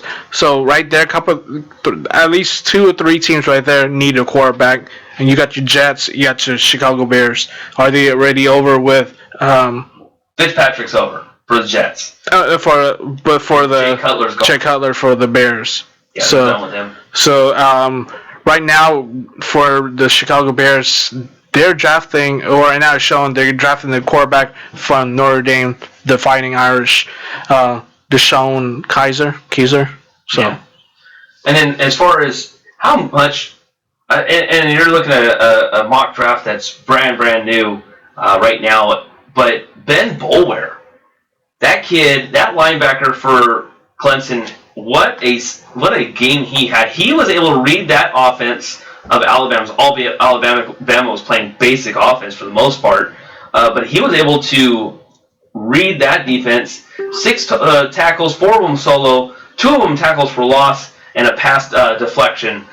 Ben Boulware was able to be a man amongst boys on that defense this last night. I would love to see him. He's going to be dressing on Sundays. He's that guy. He's going to be a guy that's going to be dressing on Sundays. And you were talking about the Cleveland Browns possibly drafting defense. He may be a linebacker that you need to build your defense around. Now, you have some talent on that defensive side. If you're going to pick up another guy, pick up a Ben Boulware as a linebacker. He's going to lead that defense. That's just my opinion. I mean, it could be anybody else can have a different opinion. But if you're looking at somebody, Ben Boulware completely woke me up on last night for that game against Alabama. He looked like a Alabama linebacker. Mm-hmm. I mean, you know how many linebackers from Alabama have come out there. He was a Shaq Lawson last year. He was a guy that just looked like he knew how to beat up Alabama and did so that whole game. So I'm curious on where Ben Boulware will come out next year. I'm looking forward to seeing him play on Sundays as well. He probably look like a second round or third round pick. Could be, but I would love to see his draft stock start to rise here after that game. So let's go ahead and take a break. When we come back, we will do a little bit of the NFL side of playoffs as we we talk about the division matchups. One more segment here on 209 Sports Talk on the Pacific Tiger Radio Network, 91.9 FM, and on the 209 Sports YouTube channel with JD Jeff Dominic and Mr. DJ JOD Mark Leon. We'll be right back. Great party, huh, guys? Yeah, this is so great. much fun. Uh-huh. If I do say so myself. Hey, did you know that birthday parties actually help build confidence in kids? Yeah, I did know that. Did you know that giving kids less sugar before bedtime helps them sleep better? Right, of course. Yeah, I knew that. Did you know that strollers have the right of way on sidewalks? Oh yeah, I knew that. Yeah, that's true. Did you know that friendly kids statistically have more friends? Everyone knows that. Oh, yeah? It's pretty obvious. Yeah, so yeah. obvious. Hey, guys, did you know that most people think they're using the right car seat for their kid, but they're not? I didn't know that. Think I knew that. No, you didn't. Parents who really know it all know for sure that their child is in the right car seat at the right age and size. Visit safercar.gov/the-right-seat to make sure your child is protected. Brought to you by the National Highway Traffic Safety Administration and the Ad Council. Como 2.340.000 sonrisas, 28.800 besos de buenos días, 110 viajes increíbles y unas copas. Hay una vida entera de su compañía que su familia no podrá disfrutar. Todo porque él decidió manejar después de tomar unas copas y murió en un choque. No pierdas tanto por culpa de tan poco. Manejar medio tomado es igual que manejar borracho. Un mensaje del Departamento de Transporte de Estados Unidos y de Ad Council. Is my kid in the right car seat? I guess she is. There are probably rules on when to move up to a booster seat, aren't there? Rear facing, forward facing. I think I have it right. Car crashes are a leading killer of children 1 to 13. Are your children in the right car seat for their age and size? Don't think you know. Know you know. Go to safercar.gov/the-right-seat. Brought to you by the National Highway Traffic Safety Administration and the Ad Council. I'm Paul George of the Indiana Pacers. When I was 6, my days were spent playing basketball. When I was 6, my dream was to make it to the NBA. When I was 6, my mom had a stroke. So I want you to learn to spot a stroke fast. F-A-S-T. F, face drooping. A, arm weakness. S, speech difficulty. T, time to call 911. I'm Paul George. Spot a stroke fast. Visit strokeassociation.org. Brought to you by the American Stroke Association and the Ad Council. Today in school, I learned a lot. In chemistry, I learned that no one likes me. In biology, I learned that I'm fat. I'm stupid. In English, I learned that I'm disgusting. And in gym, I learned that I'm pathetic and a joke. The only thing I didn't learn in school today is why no one ever helps. Kids witness bullying every day. They want to help, but they don't know how. Teach them how to stop bullying and be more than a bystander at stopbullying.gov. A message from the Ad Council.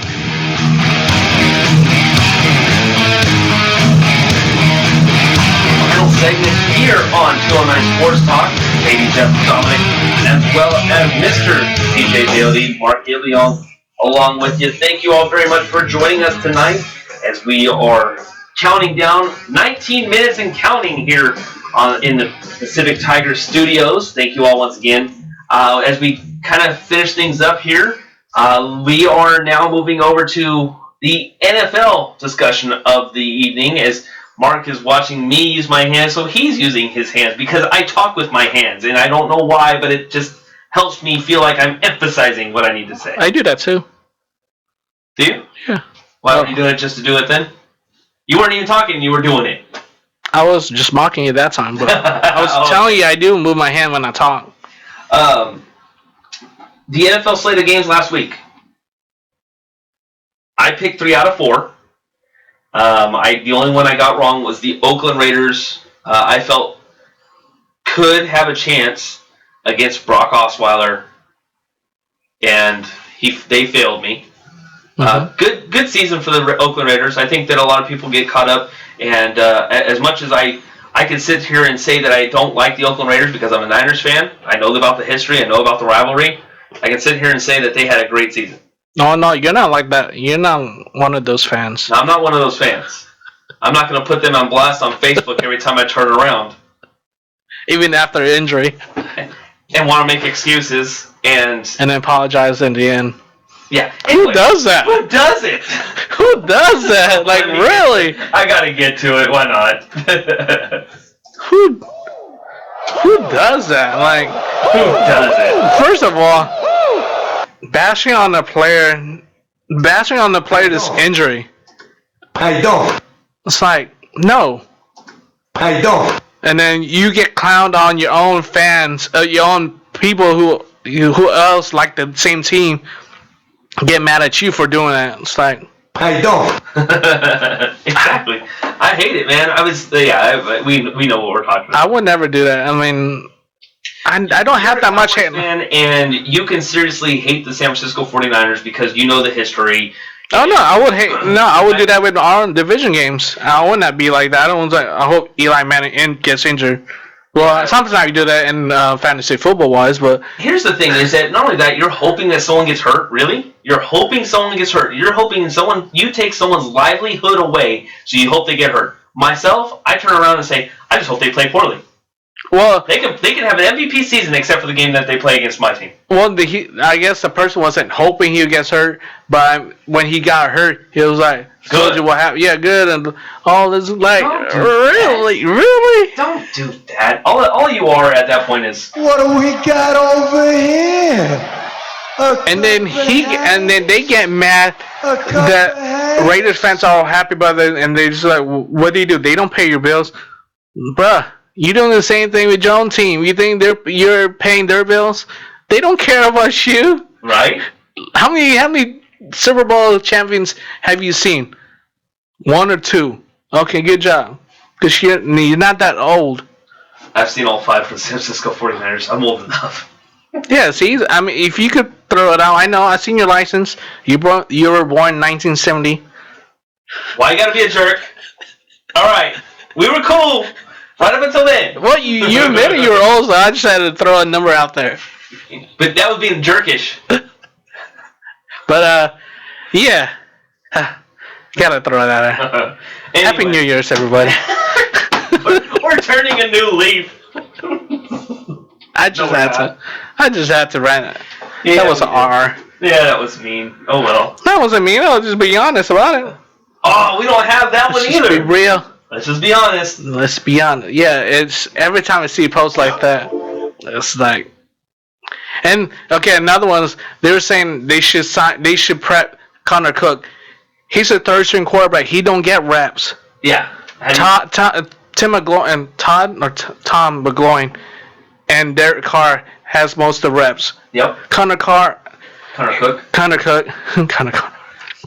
I wish it was another Connor. His third brother. But yeah, to play his first playoff game to start, that's more than anything, really. Yeah. So you're gonna say they should sign a quarterback? Who are they gonna sign? Brett Favre. Tim Tebow. Oh dear God.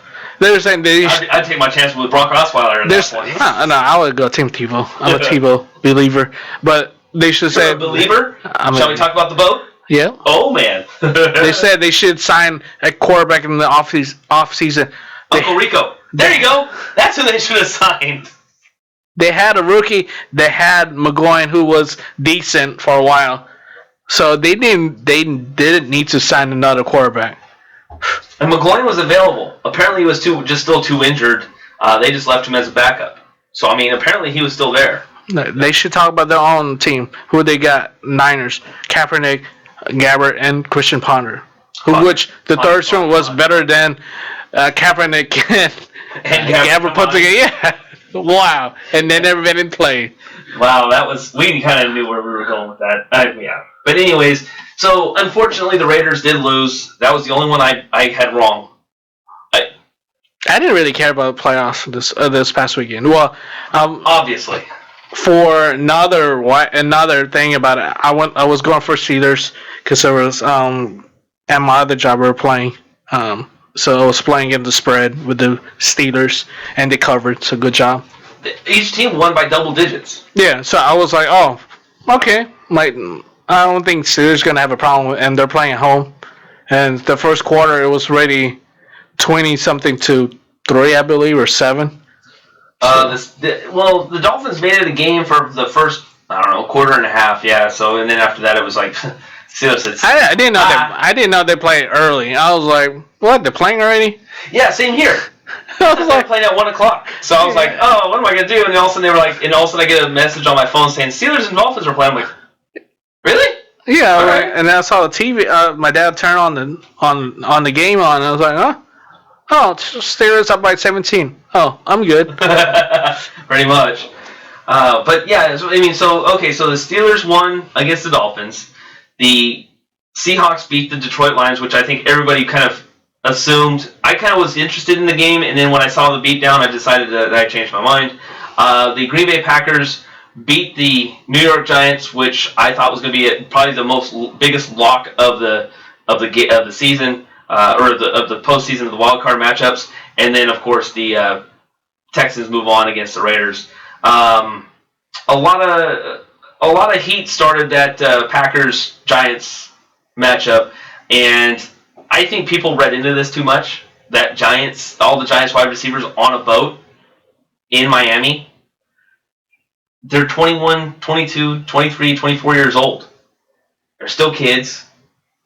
I don't see any problem with that. It's so blown out of proportion. It's not like they're doing drugs or anything. They're just in a boat.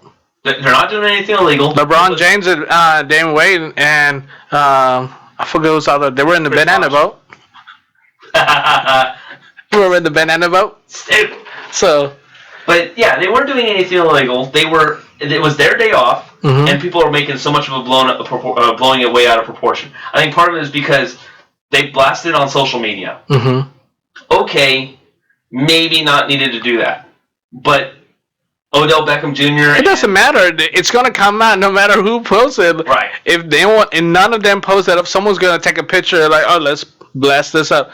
And Eli Manning, he said it right. He took that. He made it into a funny thing of how I would say they didn't pack enough because they're all half naked. So yeah. And then what were they doing? They were out there in Lambeau Field at 8 degrees and with no shirts on, and you were on your own because that was cold. But I think people read into that too much, and I think that social media definitely blew that out of proportion, and I think they made it blow out of proportion too. They always do. It is what it is. I think people are reading into that way too much, and I think that that did not make them lose this game. Unfortunately, that offense made them lose that game because there was just that defense. Unfortunately, there was just too much on that defense and too much pressure on that defense to hold up the Green Bay Packers for that long. Yeah, I mean, Aaron Rodgers has been fired. They won 6 straight. 7 after this one. No, 6 straight. 7. 7 now? Yeah, because they were 4-6 going into that game where he goes, I think we can run the table. Okay, 7 straight. So, but that's gonna end Sunday night. We're not there right now, sir. I'm just saying. So am I. Okay, let's throw out the first game. Seahawks at Falcons. Seahawks came off of a good win against the Detroit Lions. They are the NFC West champions at 10-5-1 before this last win. They played the Atlanta Falcons. Atlanta Falcons are the NFC South Division champions, and they will be the hosts after a bye week. Do the Seahawks look that dominant? Does that defense look the best team in the NFC right now? As far as defense goes, can they beat the Falcons? Defense-wise? Mm-hmm. I don't really think so. I mean, unless the Falcons did something during the bye week, if they didn't practice or someone was injured or something like that. But they still got Julio Jones, they got Devontae Freeman, they got Taylor Gabriel, Mohamed Sanu, all that weapons. Coleman. Yeah, so they got weapons on the Falcons side when it comes to offense. The defense they're stacking up, and they're not shout out defense, but I don't think none of these games have that solid defense. I think the biggest one right now is the Kansas City Chiefs, but beside that, I think the Seahawks could handle the offense for a little bit, but once you see Russell Wilson gets crumbled by the defense for the Falcons, I see this going Falcons all the way. I think that this is going to be a little bit more of a higher scoring than what people are anticipating. I don't think it's going to be a 17-14 game. I see this being more like a 31-28 game. Mm-hmm. I think that the Seahawks are the underdogs at 4.5. But I think the Falcons can win this one. It's in Atlanta. I don't think that many people. I don't think Atlanta has been this hyped up about a playoffs run since, what was it, back 4 or 5 years ago when the San Francisco 49ers came in and beat Atlanta. Man, I can't believe that. I can't believe I'm saying that, but it was about 5 years ago when that all happened. And I think that Atlanta. That was when Atlanta Falcons had good players. They had the Dirty Bird going. Yeah. Jamal Anderson. Who dat? Or no, is that? No, that's who that is. Who dat is the New Orleans Saints. That's right, and then the Who Dey is Cincinnati. So yeah, okay. So I just have to get myself in tune here. But Hoodar. But I say Falcons. Okay. Who do you got? Did you say Falcons? Did you? Okay, I did not. I know that you were pointing towards it. I just didn't. Are we gonna go point? Let's go points. Let's add the points, make it more better. Oh, points on each game? Yeah. Okay, well, I think I've already kind of mentioned mine, so I'll say 31-28, Falcons. I say 27-17. Wow, that big of a lopsided win, huh? Mm-hmm. Okay. Texans at Patriots. Texans, as we mentioned, just beat the Oakland Raiders, a beat-up Oakland Raiders team. Texans still don't flash at me that they are a Super Bowl favorite. And they play the New England Patriots in Foxborough, where, oh yeah, there's this guy that wears number 12. His name's Tom Brady. And that's pretty much it. I mean, that's all you need to say. And then it's in Foxborough. Patriots are on came off their bye week, so they're probably as healthy as they've been since week 1. Mark, your thoughts? I think Patriots. Even though I don't want the Patriots to win this, I think they got this. I don't think it's going to be a blowout. Oh, really? Okay. I don't think so. I think it's going to be, I go 23-16. Okay. I think it's going to be a blowout. I think that Bill Belichick will have the foot on the gas pedal, and the Texans will be lucky to score this amount. I got 42-17 Patriots. Wow. Yep. Whoa. Right? Whoa, calm down. Slow it down. So those are your Saturday matchups. Fortunately, Mark, you and I will be entertained by women's basketball for the University of Pacific Tigers as they take on the San Francisco Dons during that Seahawks-Falcons game, and then we'll be able to go home and watch the Texans-Patriots. And I know that doesn't entertain you on either game. So we'll move on to Sunday's game. And the early game at 10 o'clock on the West Coast is the Steelers at Chiefs. Steelers looked pretty damn good against the Miami Dolphins. The Chiefs, once again, they were the team on the bye week. We talked about this one. Big Ben, not very good on the road. 1-1 against the Kansas City Chiefs. Over his last 16 away games, he's thrown for 17 touchdowns and 17 interceptions. The passing yards go considerably down, nearly 30 yards less when he's on the road, that being Big Ben. And you're playing in a hostile environment against the AFC West champions, the Kansas City Chiefs. This is going to be big for me again because I got my team is the Steelers when it comes to the game that I'm playing at my job. But I think I could still lose the game because I'm thinking Kansas City Chiefs going to win this. Like you said, they're on the road, so Big Ben's going to have trouble. If Le'Veon Bell struggles running the game, I think it's over. The Chiefs has too much defense going on. And we have to see how Alex Smith plays in this game, too. If he struggles, too, it will be up to the defense. Tyreek Hill is going to probably have a kickoff return or a punt return, so watch out for that. But I got Chiefs. I have Chiefs winning this. It's going to be a 17-14. We're not far off. I've got you at 17-14. I picked the Chiefs too. I picked 24-17. So I say a touchdown, you've got it 3 points. Mm-hmm. So, and the score-wise, we're not too far off. That brings us lastly to a game that I guess you care about. Mm-hmm. Mm-hmm. That is the Green Bay Packers come into Dallas, or Irving, Texas, I believe is actually where they're located, to take on the Dallas Cowboys. Arlington. Arlington. Okay. Arlington. I apologize. Irving's before. I used to remember seeing Irving, Texas, playing game day. Who plays in Irving? It was Cowboys. Oh, it was Cowboys? Yeah. Okay. Before they moved. I told you they were. I remember seeing that name playing in Madden. Game day. Game day '97. Game day '97. Wow. You're old too. I used to love that because kick returns are easy in that game.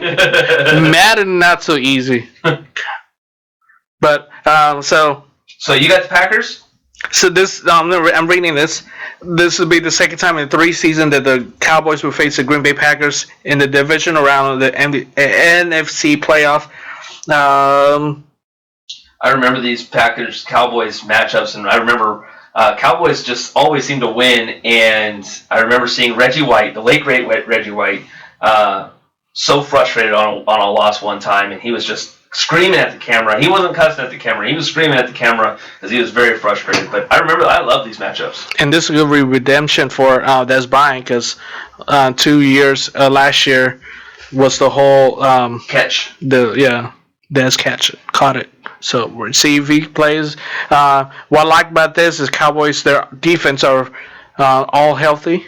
Yeah. For the first time in forever more.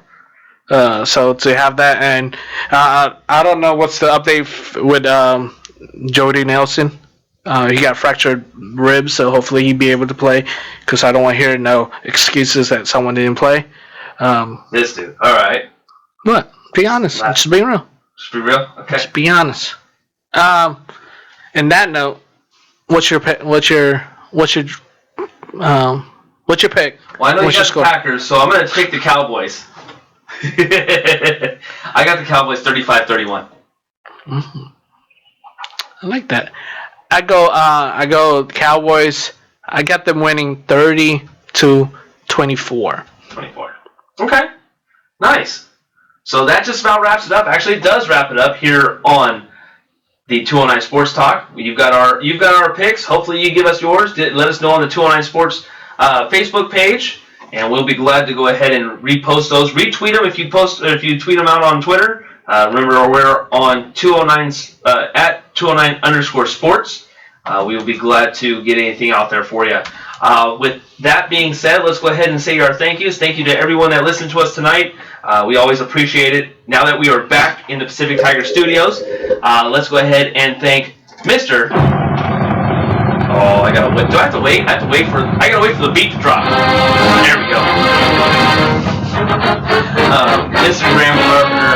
He is an Alabama Crimson Tide alum and fan. And we always say thank you very much to Mr. Graham Carpenter for allowing us to be able to keep 209 Sports Talk running. Thank you very much for that. And we look forward to this semester as we push forward throughout the rest of this semester. So with that being said, we will go to the other reason why we're here. And that is right here. And that is thank you to everyone here at the Pacific Tiger Communications Department. We are live in the Pacific Tiger Studios. Thank you all very much for tuning in. And we also want to thank the entire Pacific Tiger Athletic Department. Lots of things coming up for 209 Sports between 209 Sports and Pacific Tigers. Stay tuned for that as we get things going. So for Mr. DJ J.O.D., Mark Leong, I'm JD Jeff Dominic, saying have a great night, be safe, and stay dry. We'll talk to you again this time next week, here on the Pacific Tiger Radio Network.